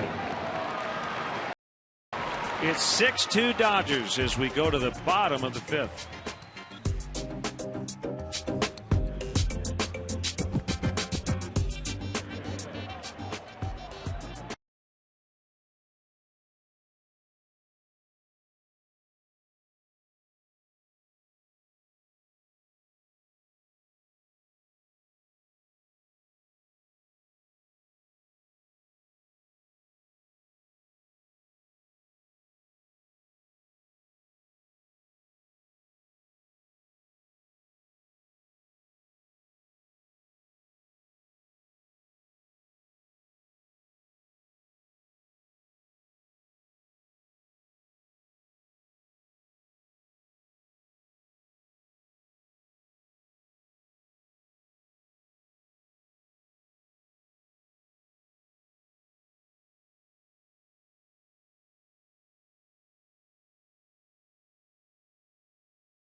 Bottom 5, and Carlos Zambrano is out. Reed Johnson will bat for him to lead off this inning. Reed Johnson 1 for 5 as a pinch hitter on the season. However, he's 7 for 15 when he's found himself in that starting lineup. Really been swinging it well lately.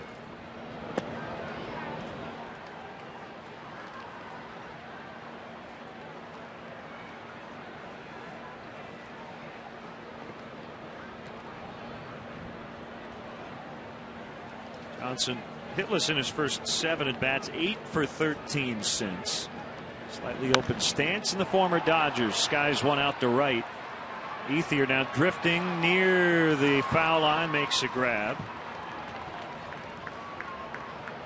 So Zambrano went 5, gave up 8 hits, 6 runs. 5 of those came in the first inning. Didn't walk anybody, struck out 4 on 85 pitches.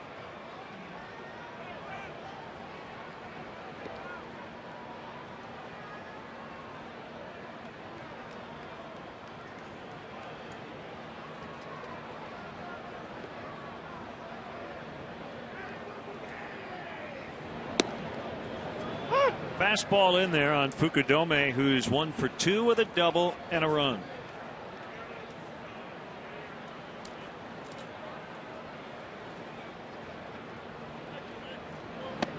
Among active players, Kosuke Fukudome has the best batting average in April.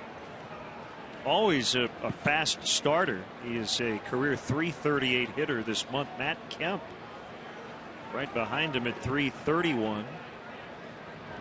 And some guys who are pretty good in just about every month. Miguel Cabrera, Joey Votto, Ryan Braun.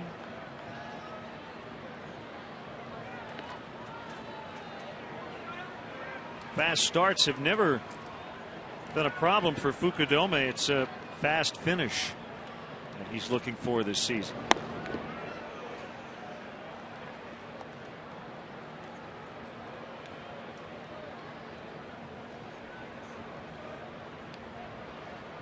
Barney on deck. Castro right now in the hole with 1 out. 2-2 pitch. A little bit inside.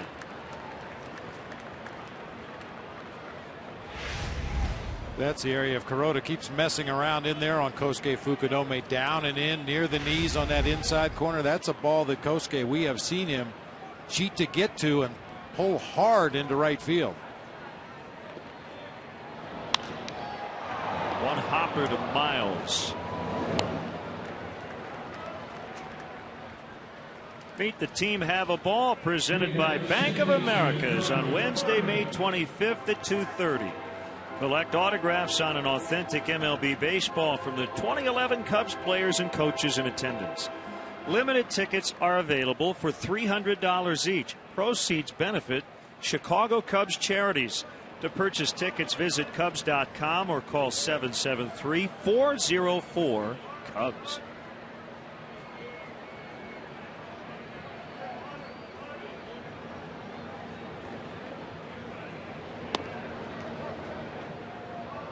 To ask Mike Quaddy, it didn't really occur to me until we showed that autographed baseball there how he feels about signing the sweet spot on the ball.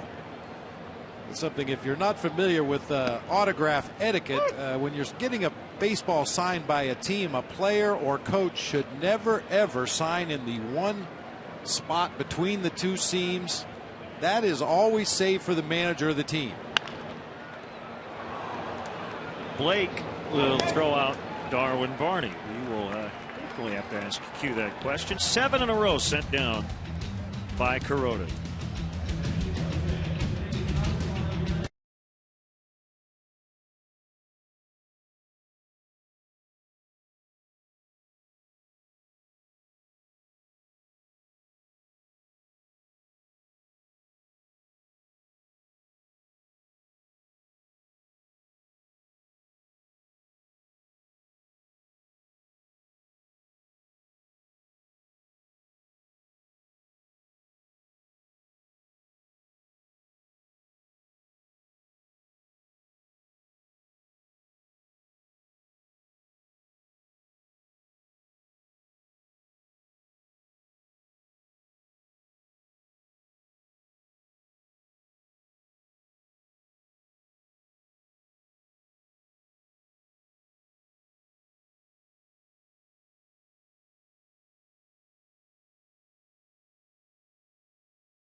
High speed, some of it not so high speed, as the Cubs players and their families enjoyed the Easter egg hunt on the field here at Wrigley this morning.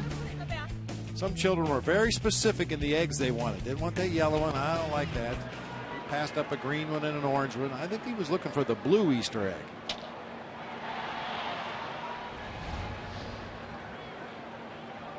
Not a lot of places to hide eggs on a baseball field. No, not really. Here's John Grabo, veteran left-hander. Something I ate yesterday, I think. Sorry. 2-0 count on Loney. There's a lot of that going around. Yeah. And a strike, 2-1.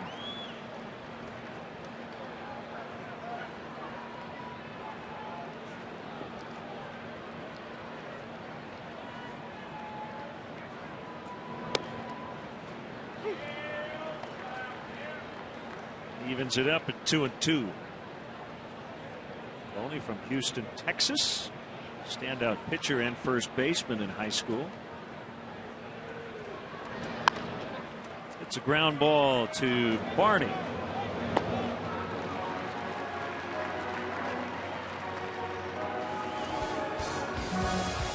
Tomorrow on Comcast Sportsnet, Cubs and Rockies will do battle here in the friendly confines. Coverage starts at 6:30 with Sportsnet Central. Don't miss Cubs and Rockies tomorrow night at 7 on Comcast Sportsnet, fans' best friend. Have pitching matchups for you.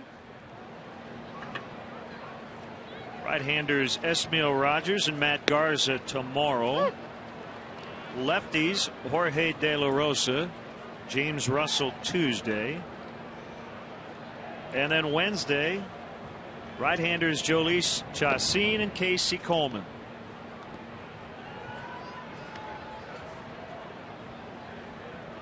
And it's off to the desert.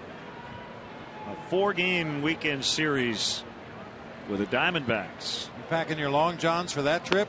Only the donuts, not the underwear.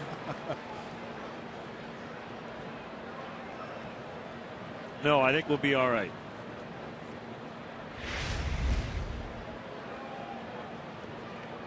A good change from John Grabo. Really good pitch for him. As you see, Gio gets caught on the backswing right there. Like Barajas might have injured his elbow on that backswing. Looked like it hurt Barajas more than Soto.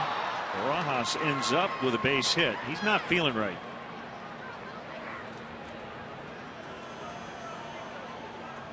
See, I hit the guy in the head with my bat and I hurt my elbow. And Castro kind of landed awkwardly in that diving attempt up the middle.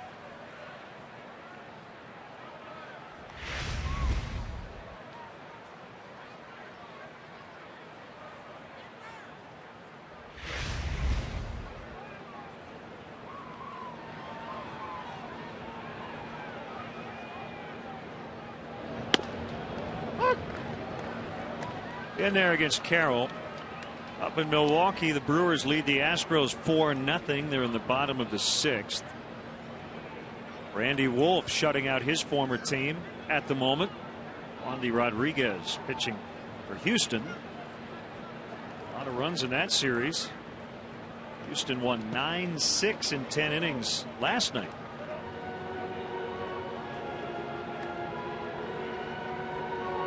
Brandon Boggs and Ricky Weeks have homered for the Brewers.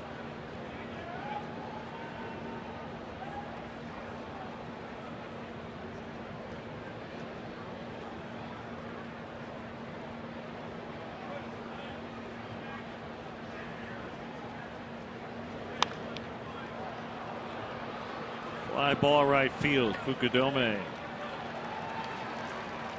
We're out number 2.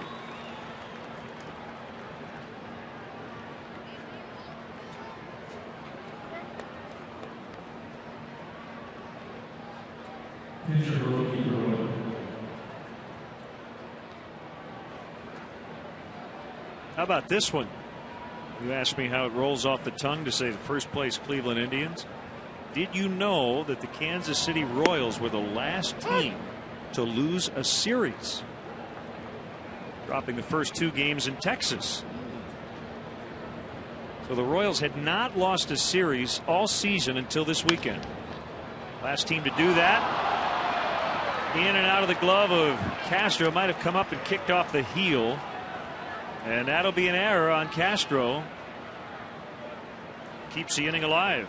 Almost looked like Starlin was caught between whether backhand that ball or take an extra step and try to get in front of it. It was hit a lot harder, I think, than Castro realized. got on him in a hurry, just not able to make the play.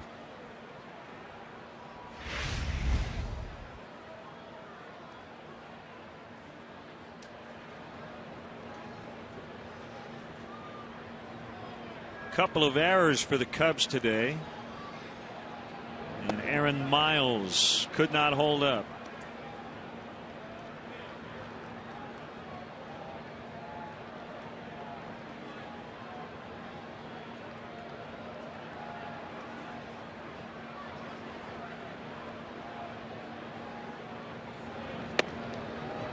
Inside edge. 0-2. Red Sox looking for their 5th in a row. They got 3 in the first inning. Matt Palmer of the Angels. Left center field, Aaron Miles is going to knock in Barajas. Kuroda will end up at third.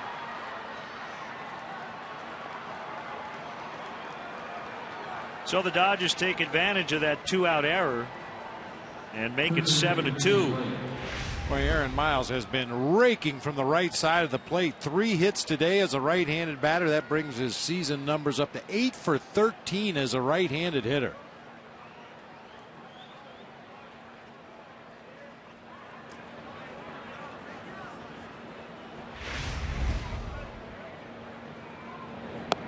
And I watched Rod Barajas as he ran the bases there after his at bat. He never stopped rubbing that left elbow. We'll see whether he comes out of that dugout after this half inning is over. Not sure exactly what he did. Trainer Stan Conti right there to check on him. Yeah, that's the way they do with catchers, though. It was obvious that Barajas did something in his at bat, but the trainer doesn't check with him till he gets back to the dugout. Apparently touched his funny bone. Changeup swing and a miss.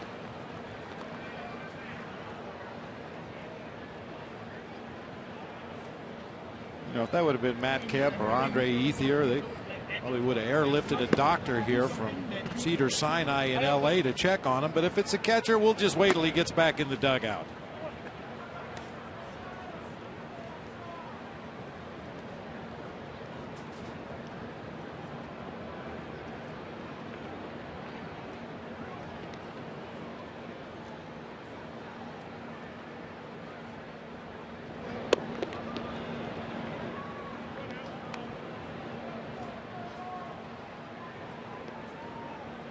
Blake hit by a pitch in the first inning. He would later score. And last 2 trips to the plate, he's hit into a double play. He will not hit it into a double play in this at bat. I can guarantee that. With 2 outs, he takes the walk to load the bases.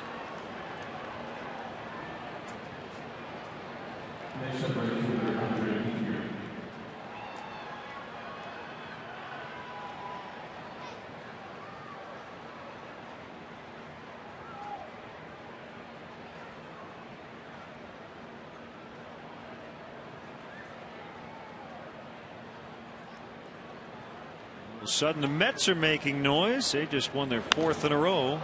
Beat the Diamondbacks 8-4. Fukudome coming in. Ethier out. The Dodgers done. They get a run and now lead 7-2 in the 6th.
Wow.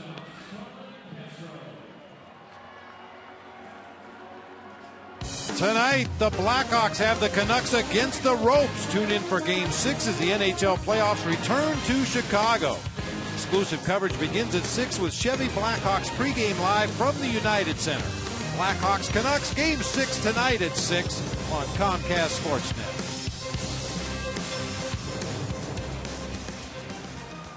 7-2 Dodgers in the rubber match. Kuroda facing Castro, Ramirez, and Pena here in the Cubs 6th. Both runs for the Northsiders came in the first inning. One was unearned.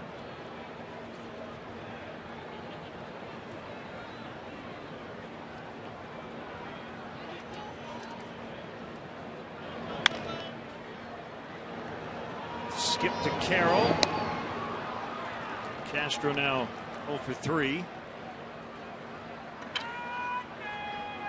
Bob, I see another long winning streak for the Daytona Cubs. Yeah, they started the year going a perfect 6-0, and then they lost, I believe, 3 straight, and now they've cranked off another 6-game winning streak with a victory today in Dunedin. Iowa starting the day a half game out of first in the American Northern Division of the Pacific Coast League. AA Tennessee tied for first in its division. And Daytona in first in the North Division of the Florida State League. At Smokies game yesterday, Josh Vitters with his 3rd home run of the season.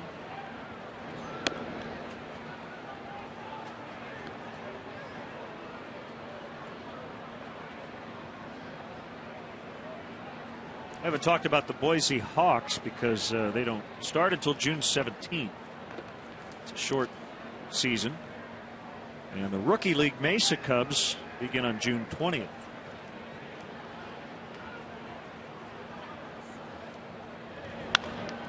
Comebacker and a base hit. Kuroda tried to make a kick save, and he's fortunate he missed it. That ball was hit hard. Ramos with 2 hits today. Rough at bat to start the ball game when Kuroda just threw him nothing but slop, a lot of slow off-speed pitches and splitters out of the strike zone. But now with a little bit of a bigger lead, Kuroda challenges Ramirez, and he scalds one right back up the middle. Hey, Len, you know I like to talk about filling up the box score. Daytona shortstop Junior Lake, who's having himself a fine season down in the Florida State League, extended his hitting streak to 4 games. He went 4 for 5 with a double, a homer, scored 3 runs, drove in 3 runs, and stole 2 bases. That's filling up a box score. Yeah. Much making something happen every time up.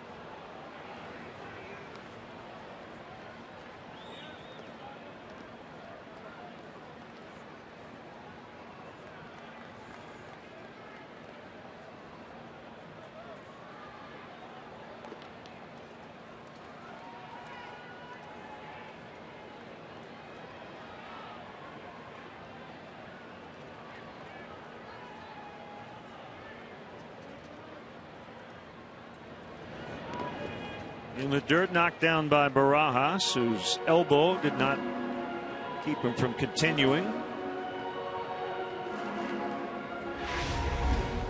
Speaking of Dodger catchers or former Dodgers, have you seen what Russell Martin is doing with the New York Yankees? He is off to a blistering start. Hit his 6th home run yesterday. 15 RBIs, hitting .333. Got a couple of stolen bases as well. Doing it all. Filling up that box score. Yep.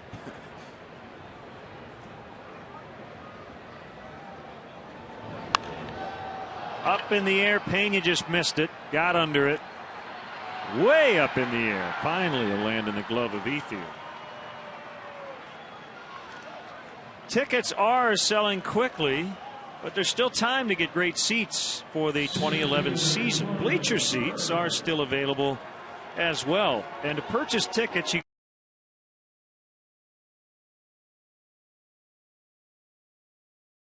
the Wrigley Field box office. Again, this homestand continues tomorrow night as the Rockies come in for 3. And we we'd love to see you here in the friendly confines.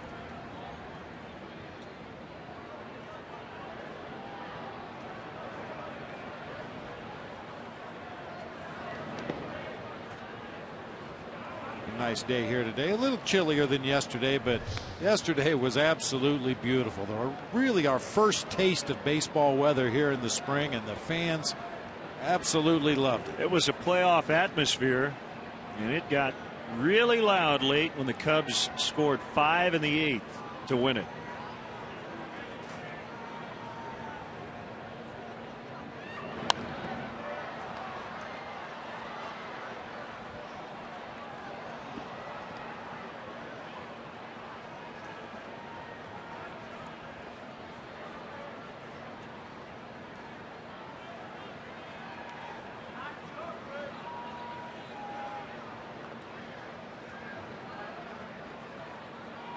Final in Florida, the Marlins beat the Rockies 6-3.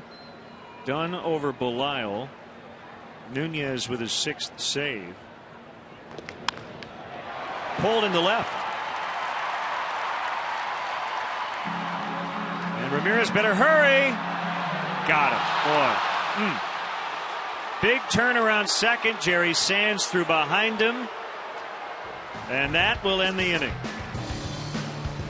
Base running gap here for the Cubs, trailing by 5.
And Ramos Ramirez is not known for being overly adventurous on the bases. On this hard ball hit down toward the left field corner, he took an extremely aggressive lead at second base. And as you'll see on our next replay, really had trouble stopping. That's the difference between young legs and older legs. It took him about 8 steps to stop his momentum, turn around, and try to dive back into second base. And unfortunately, just too late.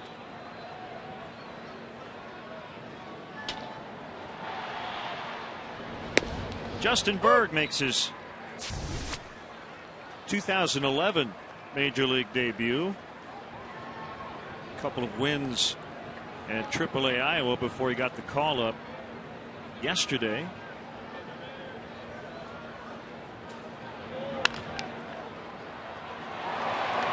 Castro so smooth. Left his feet, got back up quickly, made the play to get Kemp.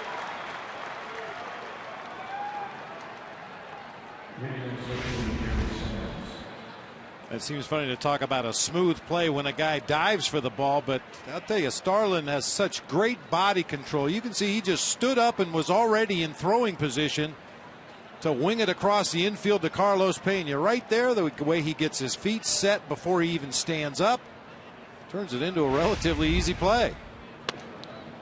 Called strike to Sands. I spent some time on the Cubs 2011 Winter Caravan with Justin Bird, and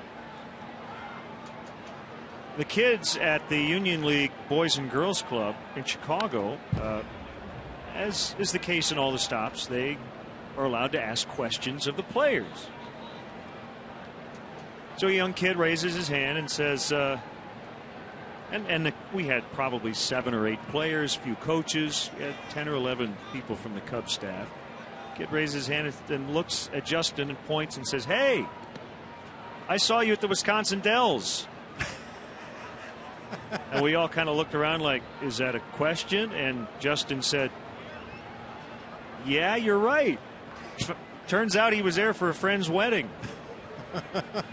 So the kid just said, "Hey, I saw you at the Wisconsin Dells."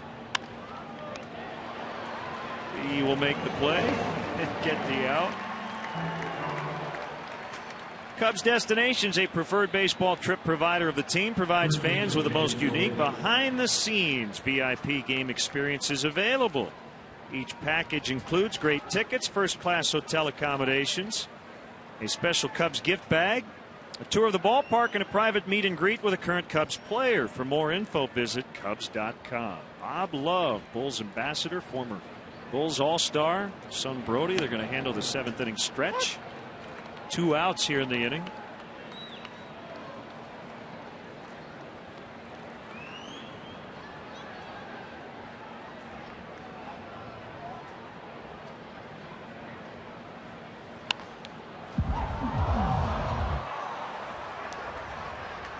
Now that same night when I was talking about Caravan, Justin Bird got to sit in on drums with Lil Ed and the Imperials at Buddy Guy's Legends. It was quite a day for Justin. Yeah, he was very nervous about that. I saw him earlier that afternoon and asked him, "You've been practicing?" And he said, "No, we're just going to get out there and wing it." Darwin Barney plays the piano. Cubs have a few guitar players on the roster, including Randy Wells. They have to form a band. Put the band back together.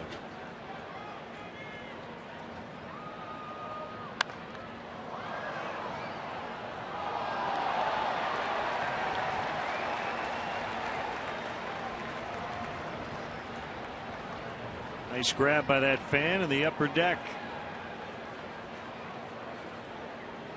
Still the best fielding fans in all of baseball right here at Wrigley. We see amazing plays all summer long.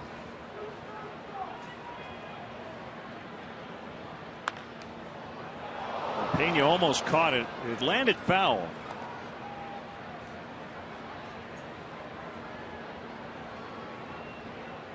And certainly a determining factor on how close you play to the foul lines on either corner. A lot of it has to do with the pitcher and the stuff that he features and the likelihood that that hitter is going to pull the ball right down the line.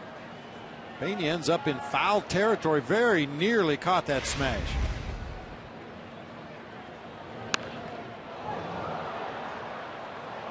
Another one pulled foul to an area that never has probably had a foul ball ever. I mean, that's behind one of the poles over there in what looked like section 233. And underneath the overhang of the upper deck. So, yeah, rarely do those people ever get a chance to field a foul ball.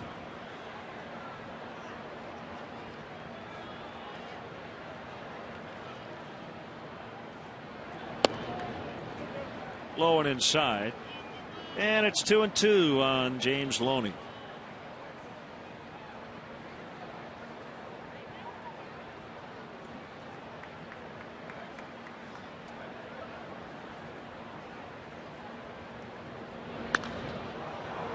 Lined into center. Bird with a running catch. Bob Love and his son Brody with a stretch. His guest conductor for Take Me Out to the Ball Game, former Bulls great Bob Love. All right, Bulls.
Welcome back. Seventh inning.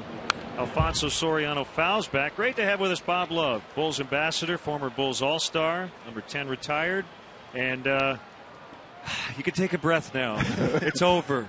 Thank God. You were a little nervous, I know, but you and your son Brody did a wonderful job. Thank you. Thank you. There's the 0-1 pitch. Exciting time for the Chicago Bulls as they try to wrap up the first round series against the Pacers. But as you know, Bob, it's not easy to win 4. Fourth game's always a tough. It's not easy at all. We decided to give them a chance. We'll let them play one more game, but it's all over Tuesday night. All over Tuesday, yeah. All over Tuesday. We'll have it right here on Comcast Sportsnet Tuesday night. 0-2 outside on Soriano. Bob, I got to ask you, does Brody play hoops? I looked down while you guys were singing. He's got some big feet. Absolutely. He's a basketball player, baseball player, and he loves football. Nice. All around. Broken bat, soft liner to Jamie Carroll for the out.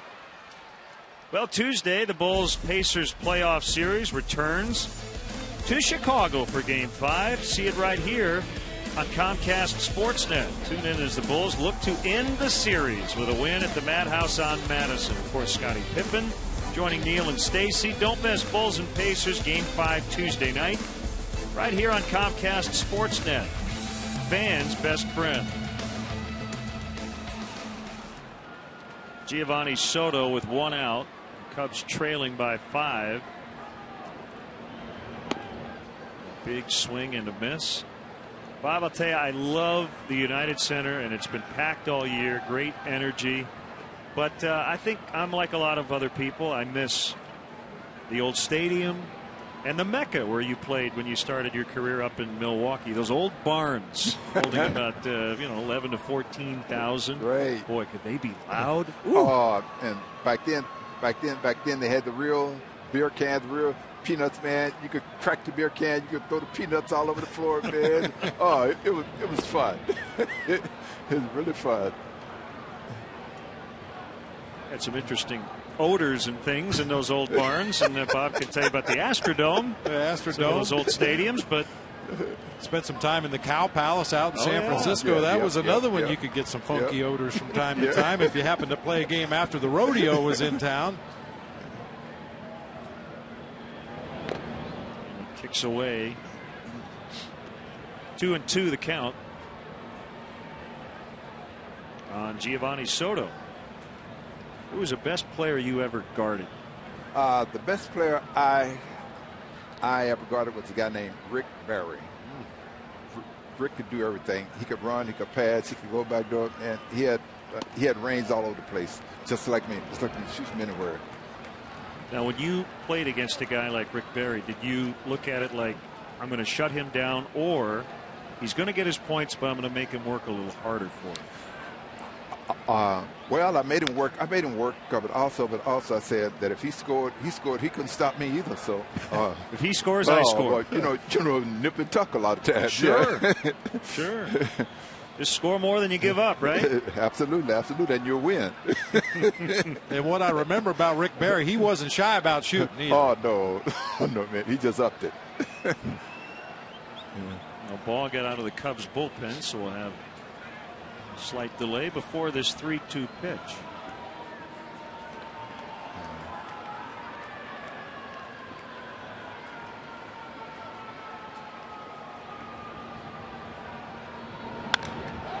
Hit well to deep left. Sands got a glove on it, couldn't haul it in. And Soto has a double.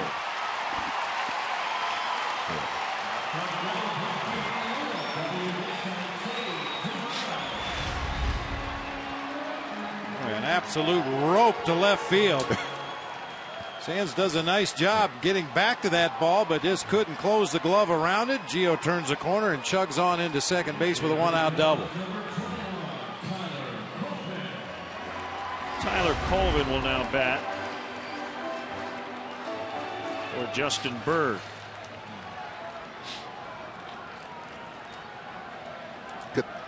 Good thing about baseball, Bob, is no time clock. So you just play till it's over. Conceivably, a game could go on forever. were joking earlier about somebody has to make the outs. Bob said he played that role a few times. I was always a great teammate. I made plenty of outs to bail my guys out. Yeah. Move the game along. Colvin pops it up. And it'll be Jamie Carroll to make the catch.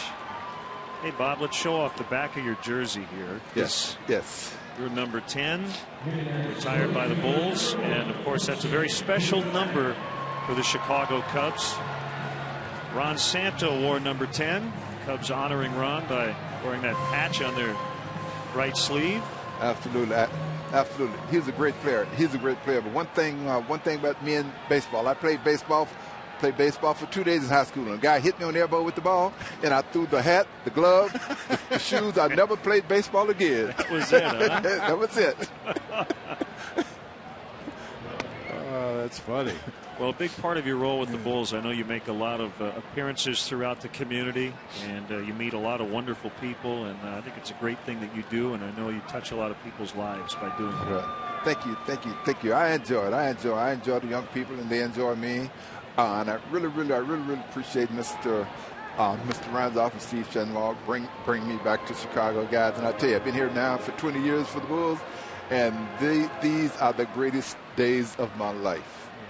That's great to hear. It is great to hear. Well, we have a lot of young sports fans who watch. What's kind of your main message to a young person who plays sports and may have dreams of playing in the major leagues or NBA? And of course, that's a long shot for a lot of people. But what do you tell young students? Well, number one, I tell them, Lan, to think education first, sports second. And I always tell them to never, ever let it be said about them that they can run faster than they can read, jump higher than their grade point average, or that their PPG for all those basketball players, the points per game average, is higher than their SAT score. Very nice. Ooh, that one deflected off the glove of Kuroda. It goes to Miles. They will not get the out. And that'll be an infield hit for Kosuke to keep the inning alive. Kuroda, I think, got a glove on it, and he's all right. That ball was smoked. Yeah, Kosuke seeing the ball really well today. Picked on a high fastball, went right back up the middle of the field. And nice effort there by Aaron Miles, but Fukudome with too much speed able to leg it out for an infield hit.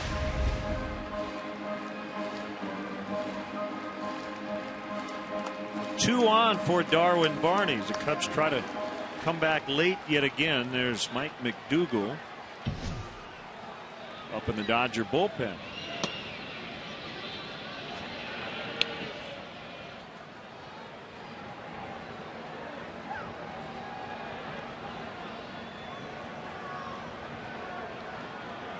Now, the other interesting thing, Bob, when you look back at old film of your playing days, you look at the uniforms and then you look at the shorts today.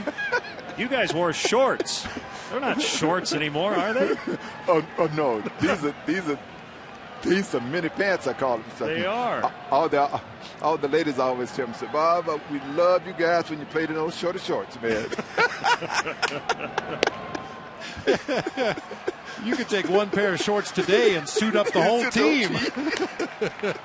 If they wanted to really wear the retro uniforms, they'd wear the old short shorts. Yeah. 1-0 to Darwin Barney, who's got the old school stirrups on. Ground ball, base hit, 7-3. 2 hits for Barney today.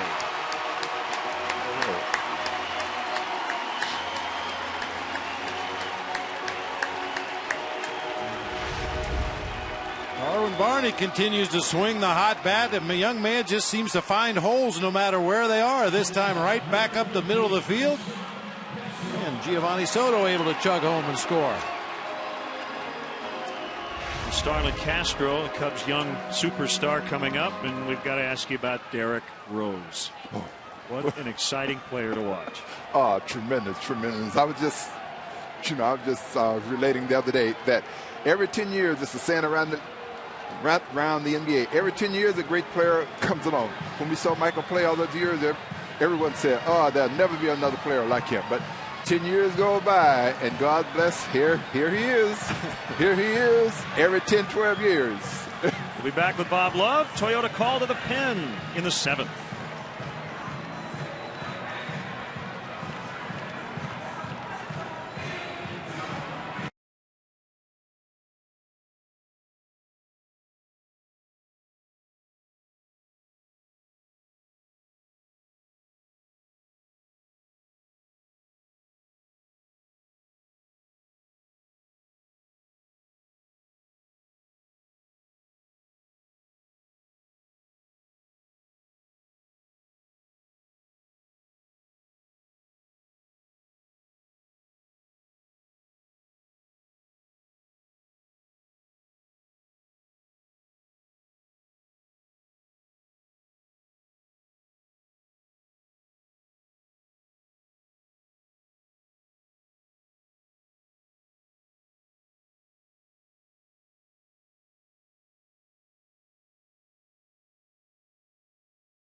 Call to the pen brings on Mike McDougal, hard-throwing right-hander.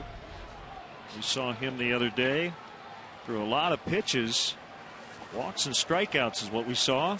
Yeah, pitched 2/3 of an inning in relief of Ted Lilly and walked the first batter he faced, struck out the next one, another walk, and then a strikeout to get out of the inning. First and third, 2 outs, a run in. 7-3. Cubs trying to get on that comeback trail that gave them 5 runs in the 8th to win game 2 yesterday.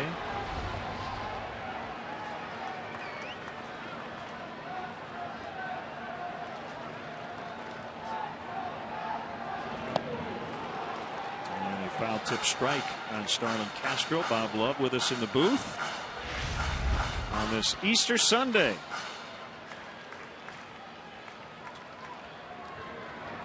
And the Bulls will play Game 5 Tuesday night at the United Center here on Comcast Sportsnet. It's probably a good thing the Bulls don't play until Tuesday night. It'll give Derrick Rose a chance to maybe heal up that ankle a little bit. Absolutely, absolutely. But it's a bad thing for the Pacers, though. They don't want to see him. Well, they're going to see him. They're going to see him, though. 0-1 to Castro. Kerry Wood getting ready for the 8th.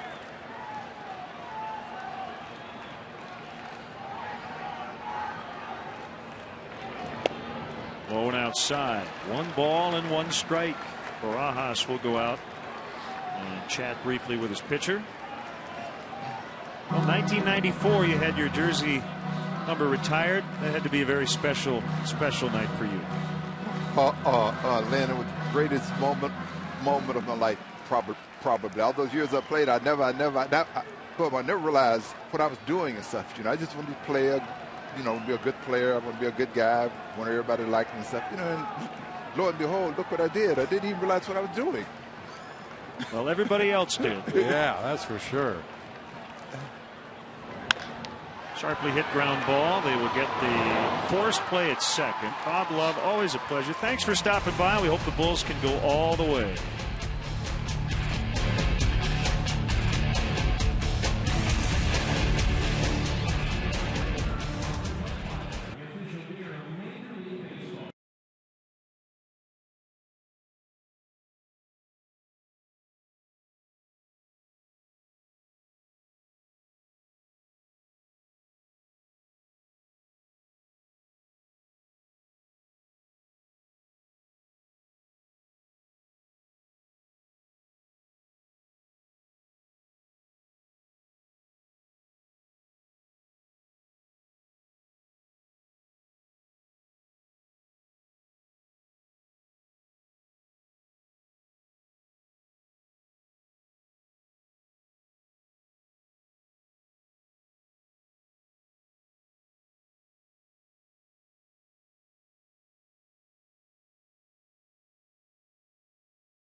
trails 7-3. Well, it's been a while. We haven't seen Wood on the mound in 9 days.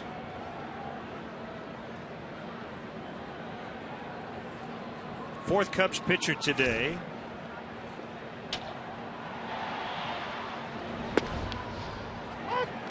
And a strike on Barajas.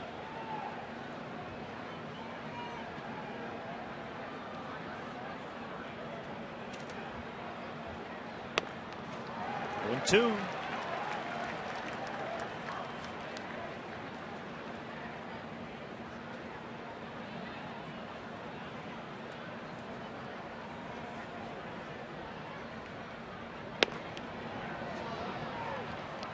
Now 1-2. And Len, I think in some ways, and I'll have to ask Woody if he feels the same way about this, that cutter has helped him smooth out his delivery considerably. You know, there were times that Kerry Wood really tried to overthrow that four-seam fastball. Line shot deep left. Soriano twisting and turning in the well makes a catch for the out. To finish that thought quickly, if you try to muscle a cutter, it's not going to do what you want it to do. You have to have a very smooth delivery with a good finish. And speaking of a good finish, nice recovery there by Alfonso Soriano. Got turned around, able to keep his eye on the ball the entire time. And that's not just by accident, Len. You know as well as I do that Ivan DeJesus comes out here every day and hits upwards to 50 fungos to Alfonso Soriano in left field, to his right, to his left, over his head, in front. And Soriano takes great pride in his defense. He's had some issues out there from time to time, but he works extremely hard every day to try to get better.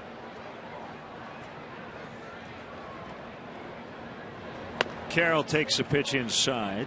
By the way, first appearance in 8 days for Kerry Wood. Last appeared at Colorado on the 16th.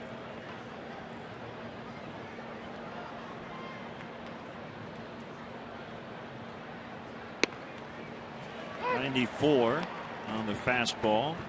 Thought we might see Kerry yesterday. We would have had the Cubs not taken the lead in the 8th. Yeah, one time Kerry didn't mind not pitching yesterday since the Cubs came back, took the lead. Marmol came in to close it out.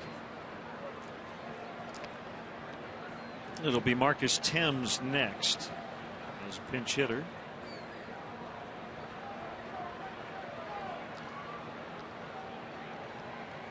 .31 on the way. Outside edge. 3-2.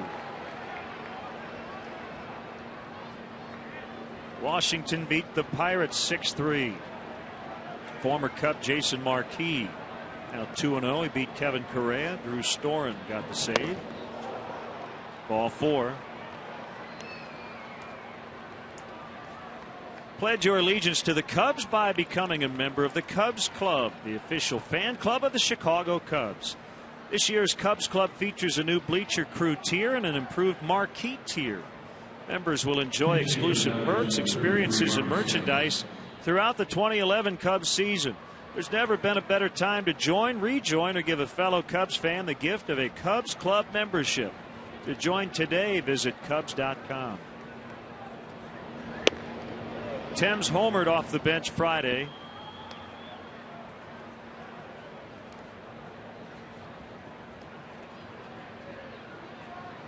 Popped out to first as a pinch hitter yesterday.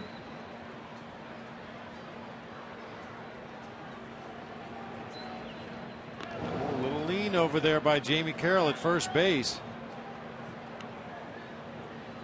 The kind of things you watch for as a manager or a coach on the bench. You call for that pickoff throw to first base and then watch the reaction of the runner. And it was just a slight movement to his right before Carroll turned to dive back into the bag at first. And then immediately after watching that, you watch the coach and manager for the other team to see if they take off a sign very emphatically, or do they go through another set of signs. And if you can do that often enough, somebody somewhere along the chain of command will tip something.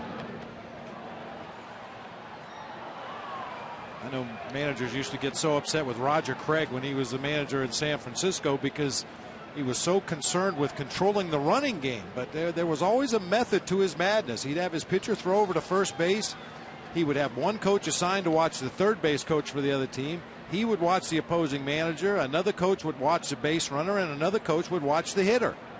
And somewhere along the line, somebody would always do something that would make you think they're going to run on this next pitch. And Roger had a tremendous percentage of pitch outs when the other team was running.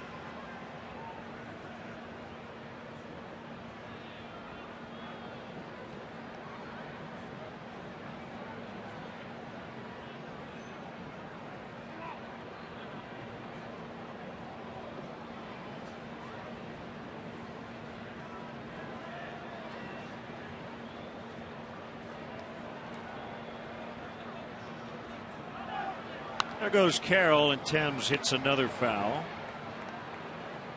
Fortunate for the Cubs, Woody with the slow breaking ball that time on the 1-2 count. Carroll had a good jump to begin with, and with the combination of a good jump and an off-speed pitch, he was probably going to steal that base easily.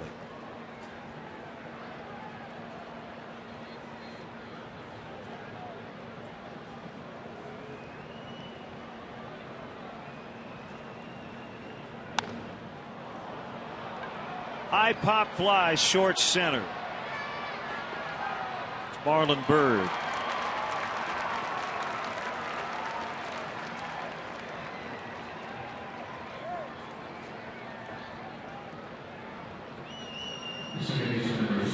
Brian Roberts with an RBI double in the bottom of the ninth, sending the Orioles and Yankees into extras. I believe that was off Mariano Rivera. So it's 3-3 in the bottom of the 10th.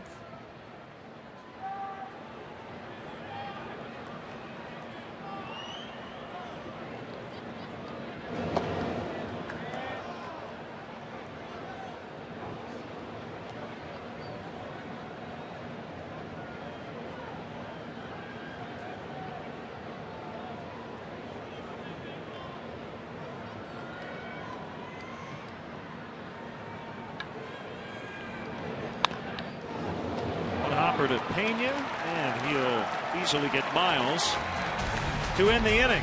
Kerry Wood a scoreless 8. Bottom of the 8th, 7-3 Dodgers.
Will take over for the visitors. He'll be their third pitcher.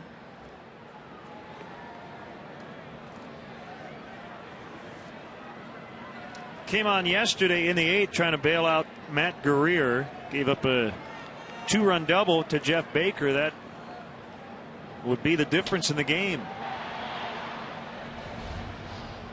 So Hawksworth was not charged with any runs, but did give up the game-winning hit. Ramirez is 2 for 3 with a double.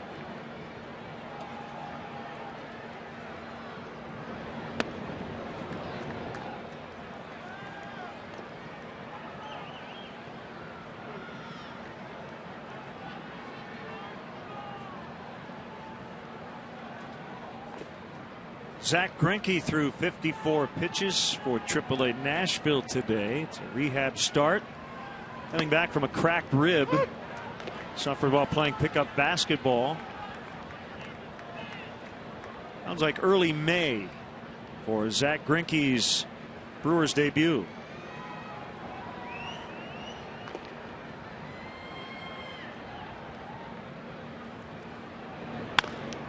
Ground ball. It's been a busy day for Jamie Carroll. He will take care of Ramirez. Carroll made an error in the first inning, but he's been flawless since. Follow the Cubs with the MLB.com at Bat 11 for your iPhone, iPad, Android, or BlackBerry. Get live audio, pitch-by-pitch tracking, video highlights, and more. Text at bat to 31826 or visit Cubs.com for details.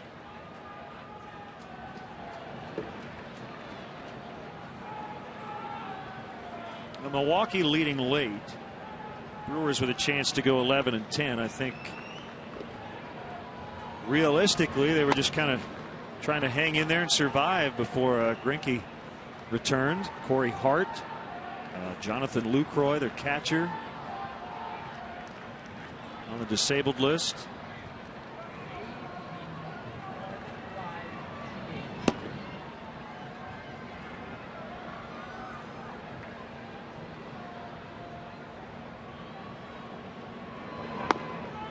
Swing and a miss.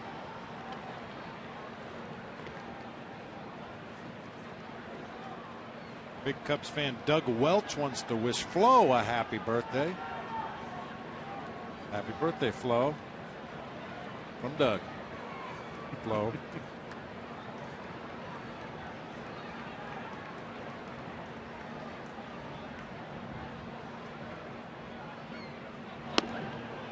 Swing and a miss. He got him. Lucroy is back from the DL. Came back a while ago, but Hart still out. Manny Parra's out. Niger Morgan on the DL with a thigh bruise. Takashi Saito with a hamstring. So they've battled a lot of injuries already in Milwaukee. 2 outs here in the 8th, and it's Bird who's 1 for 3.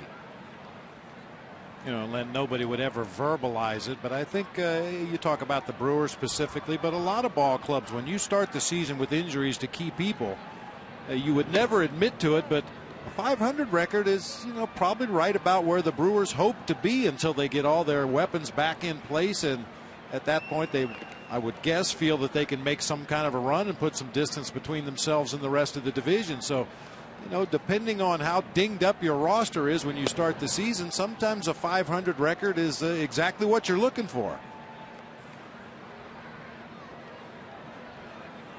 And 500 in this division, you're about a half game out.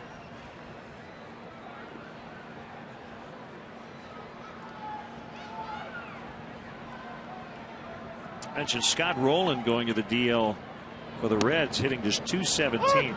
It's a left shoulder strain. Now, if you think about his career, he's had multiple surgeries on that left shoulder.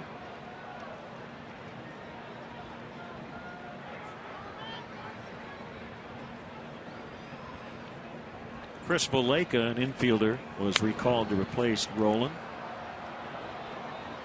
And back to Milwaukee, they're saying Corey Hart could be back Tuesday. He's supposed to play 9 innings at AAA tomorrow.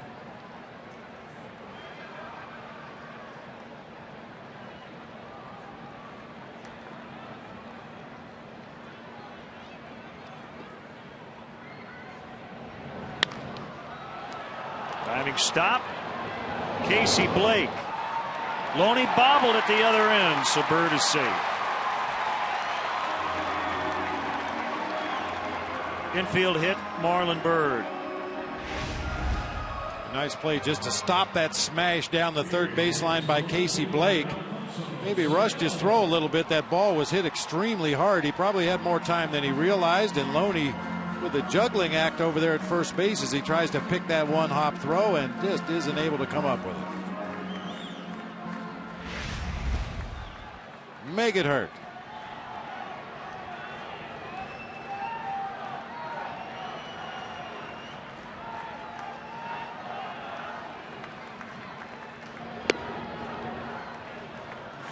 That game tonight in St. Louis, the Cardinals are going with Jake Westbrook on 3 days rest as a starter for the first time in his career. The Reds, a late announcement that Edinson Volquez will get the nod. Remember, he was supposed to start Friday, and you had that long rain delay, and he never did pitch.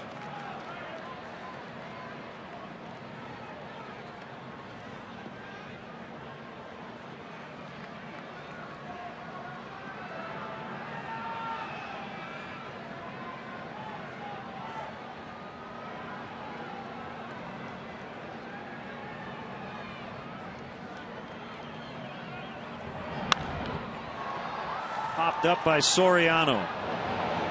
Over near the Dodger bullpen and about 4 rows in. It's safe to say the Reds and Cardinals don't like each other. I don't think either one's going to extend an olive branch anytime soon. There's a lot of past transgressions that I think both teams feel they owe the other team something. Dusty Baker when he was here with the Cubs. And a few run-ins with the Cardinals. I seem to recall Chris Carpenter walking over, jawing at Dusty near the Cubs dugout here at Wrigley Field once.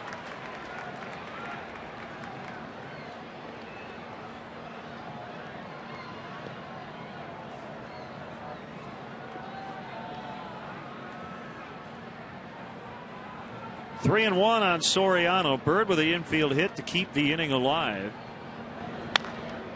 A nice play by Blake. Really braced himself. Knew he was going to get a wicked short hop, and he makes the play. We'll go to the ninth. 7-3 Dodgers.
Dodgers 7, Cubs 3.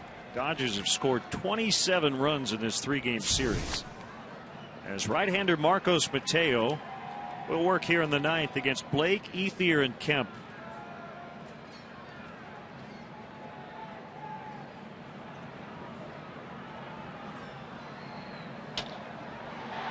There we go. Ball 1.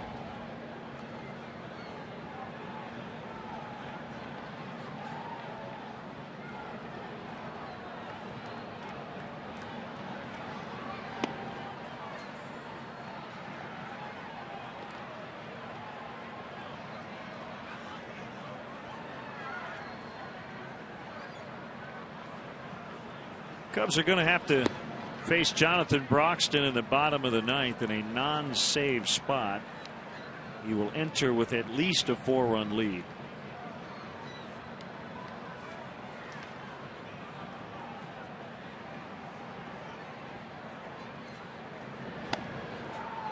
High for ball 4. So Blake has been on 3 times today without a hit. Hit by pitch, and he has walked twice. And made 4 outs in his other 2 at bats. Bizarre day for Casey Blake. Twins won again, 4-3 over Cleveland. Carl Pavano got the win. Rafael Perez, Matt Capps with his 4th save. And now Kenley Jansen has joined Broxton in case the Dodgers tack on.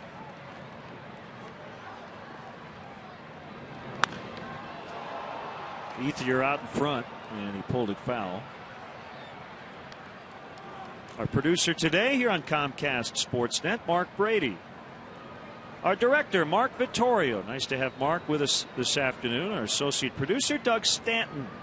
Christine Charbonneau, our stage manager in the booth. Mark Harper is our remote technical manager, the senior executive producer of Cubs baseball on Comcast Sportsnet, Jim Corno Jr. And great work by our entire CSN home crew.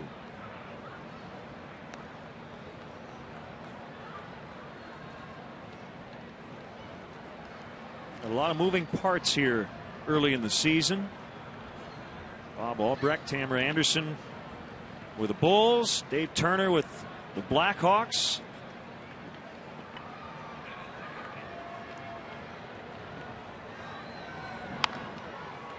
Jam shot, base hit. Andre Ethier just muscled that one out into left center.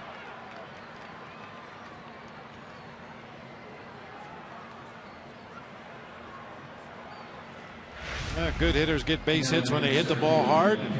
On occasion, they get base hits when they don't hit it very hard. Just a little floater over the head of Starlin Castro, but dropped safely in left center field. Andre Ethier, 2 more knocks today.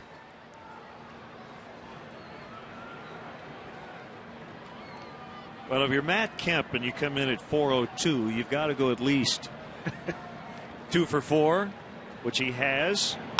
Have his average go up, and a high fly ball. Bird gets underneath, makes a catch. So Kemp today hitting 400, and his average, I guess, technically going down.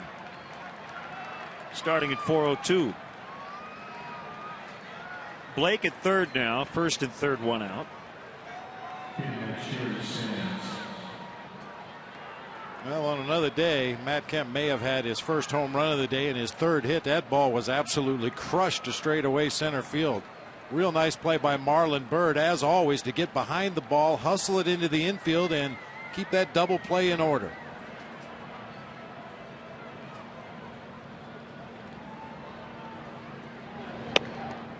Sands was tardy on a fastball at 92.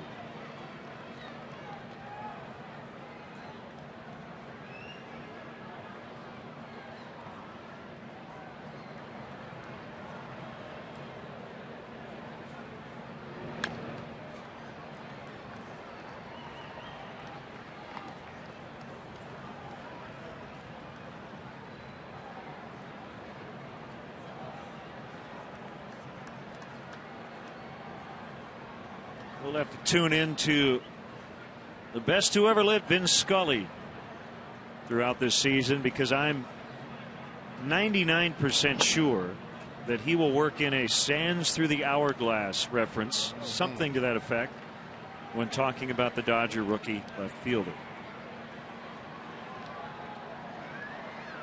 Don't know if the reference will be to Days of Our Lives. Yeah, I was just going to say.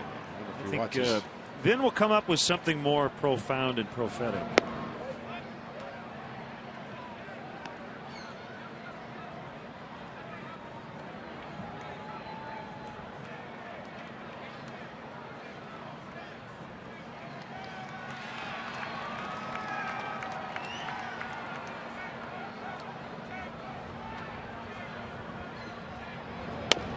Three and two.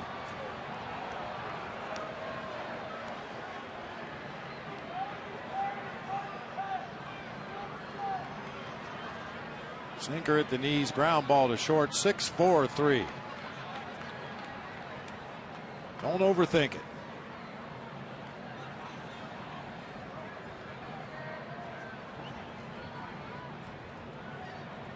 Here it is. Off the end of the bat and grounded past Davey Lopes.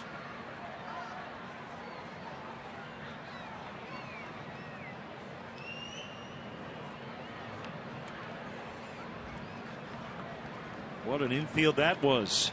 Davey Lopes at second base, Steve Garvey next to him at first. Bill Russell, Ron Say on the other side.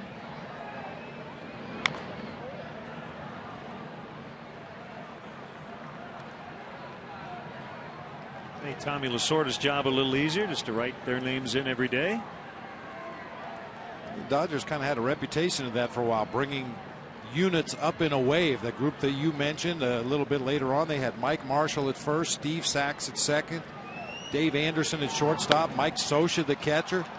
All came up from the minor leagues at pretty close to the same time and manned their positions for a lot of years.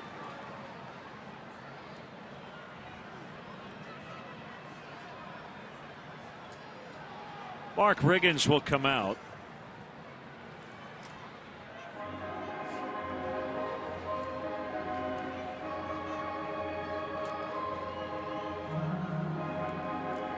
Well, as with a lot of young pitchers, we've seen 2 steps forward, a step back, a step forward, 2 steps back for a guy like Marcos Mateo. The stuff is there.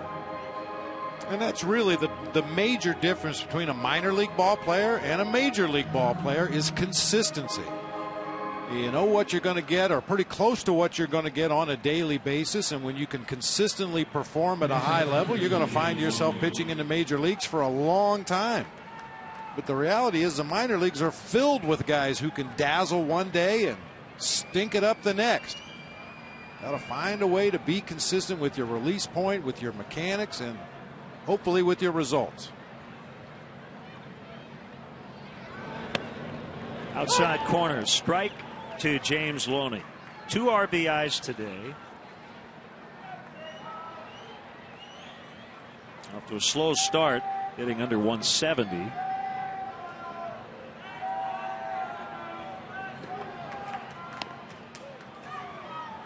One and one.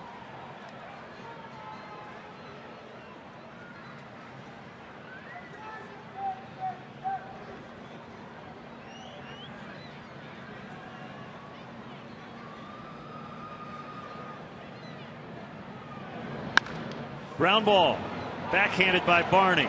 They will turn it. 4-6-3 to end the inning. It's like Broxton's coming in. 7-3 Dodgers.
They lead 7-3, and it's our first look this year at big right-handed closer Jonathan Broxton.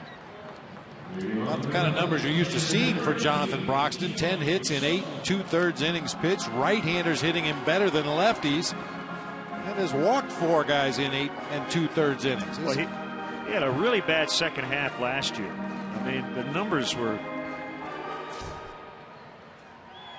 head-scratching. The first half in 2010, he had a 2.11 ERA, 55 strikeouts, 7 walks.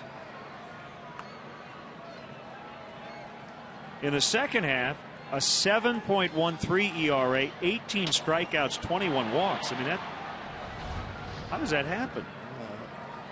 A turnaround like that usually has you thinking injury.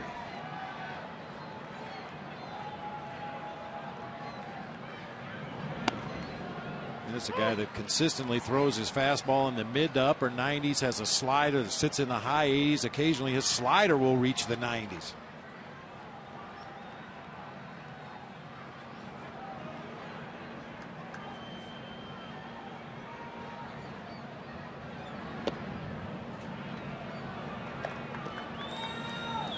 One and one the count on Soto. Former Dodger Blake DeWitt on deck, and then Fukudome.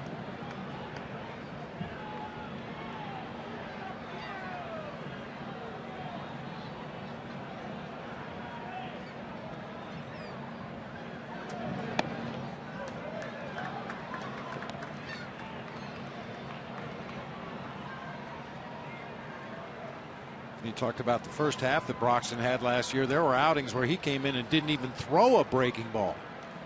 This would rear back and throw that four-seamer right by big league hitters. Should be a fastball away right here.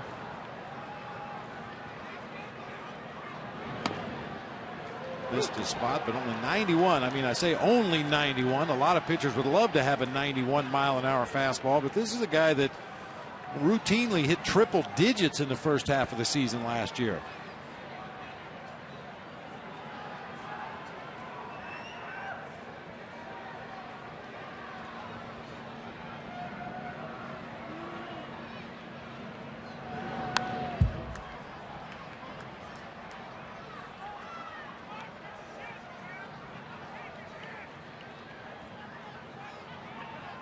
Two and two on Soto.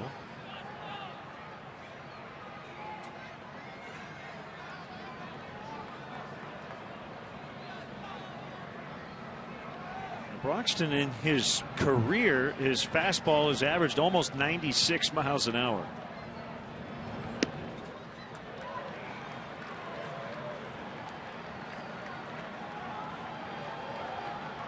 Three and two.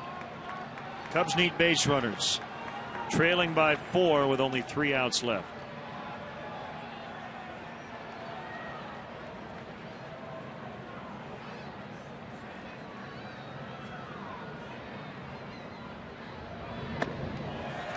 Inside, the leadoff walk. All right, give him a finish.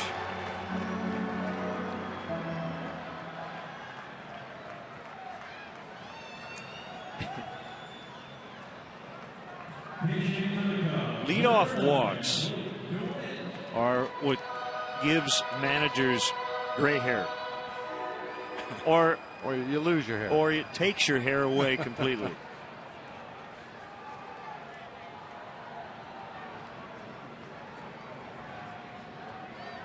I don't know how many players in baseball today are listed at 300 pounds plus, but Broxton is one of them. He's 6'4", 300. CC Sabathia 6'7", 290.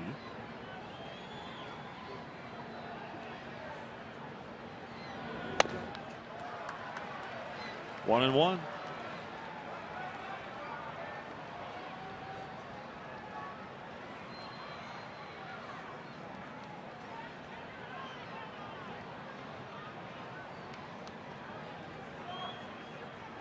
Trying for the life of me to think of someone who would have been close to 300 pounds when you played. I can't think of anybody. DeWitt pops it up. I know a lot of guys after they retired that topped the 300 mark, but yeah, as players, I mean, Cecil Fielder, I think maybe was probably the biggest guy of the era that I played in the major leagues, and I think he was well shy of 300 pounds. 1 out here in the ninth. Here's Kosuke.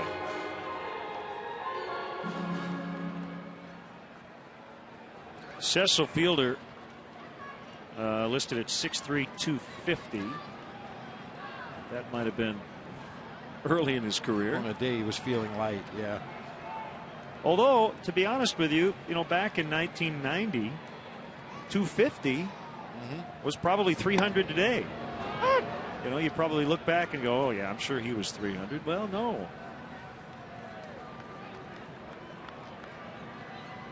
It is funny sometimes to see the old games on the Classic Network or late at night on one of the sports networks, and you look at the players back in the 60s and 70s and even the early part of the 80s. Everybody was really skinny.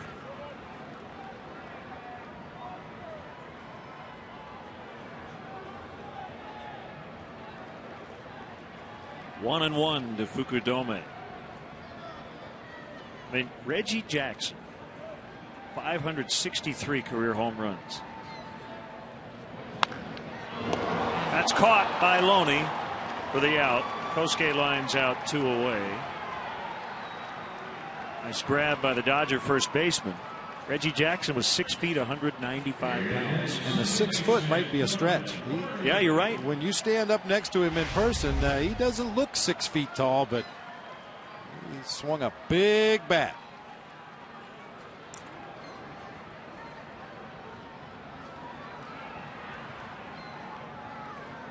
Frank Howard was a guy back in his playing day that certainly was out of the ordinary. 6'7", 255. Frank Howard. Soto will take second and will not be given a stolen base. Hank Aaron, 6 feet, 180, according to Baseball Reference.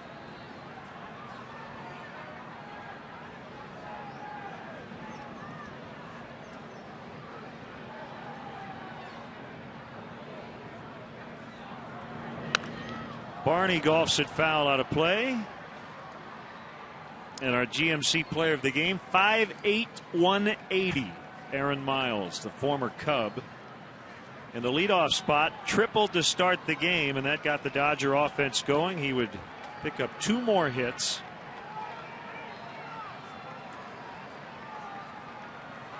Scored a run, drove in a run, reached on an error. Busy afternoon for Aaron Miles.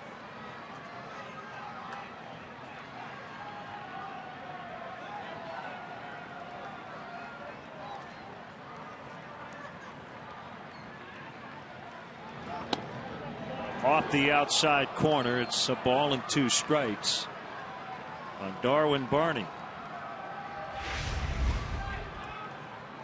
Probably the best fastball we've seen from Broxton. Just a hair off of that outside corner at 94 miles an hour.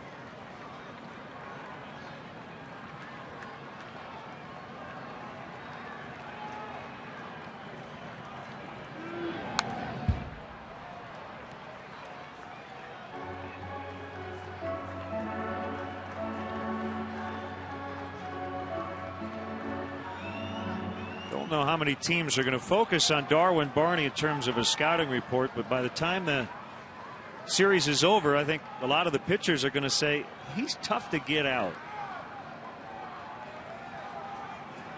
Ted Lilly mentioned that after yesterday's start. Will battle you to the finish. 1-2. It's even at 2 apiece.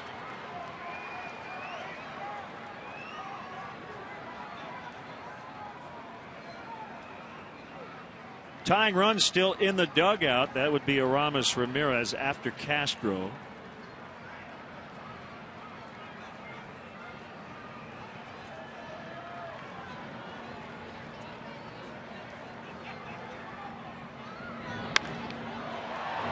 diving catch by Aaron Miles. He did make the throw for good measure, but the player of the game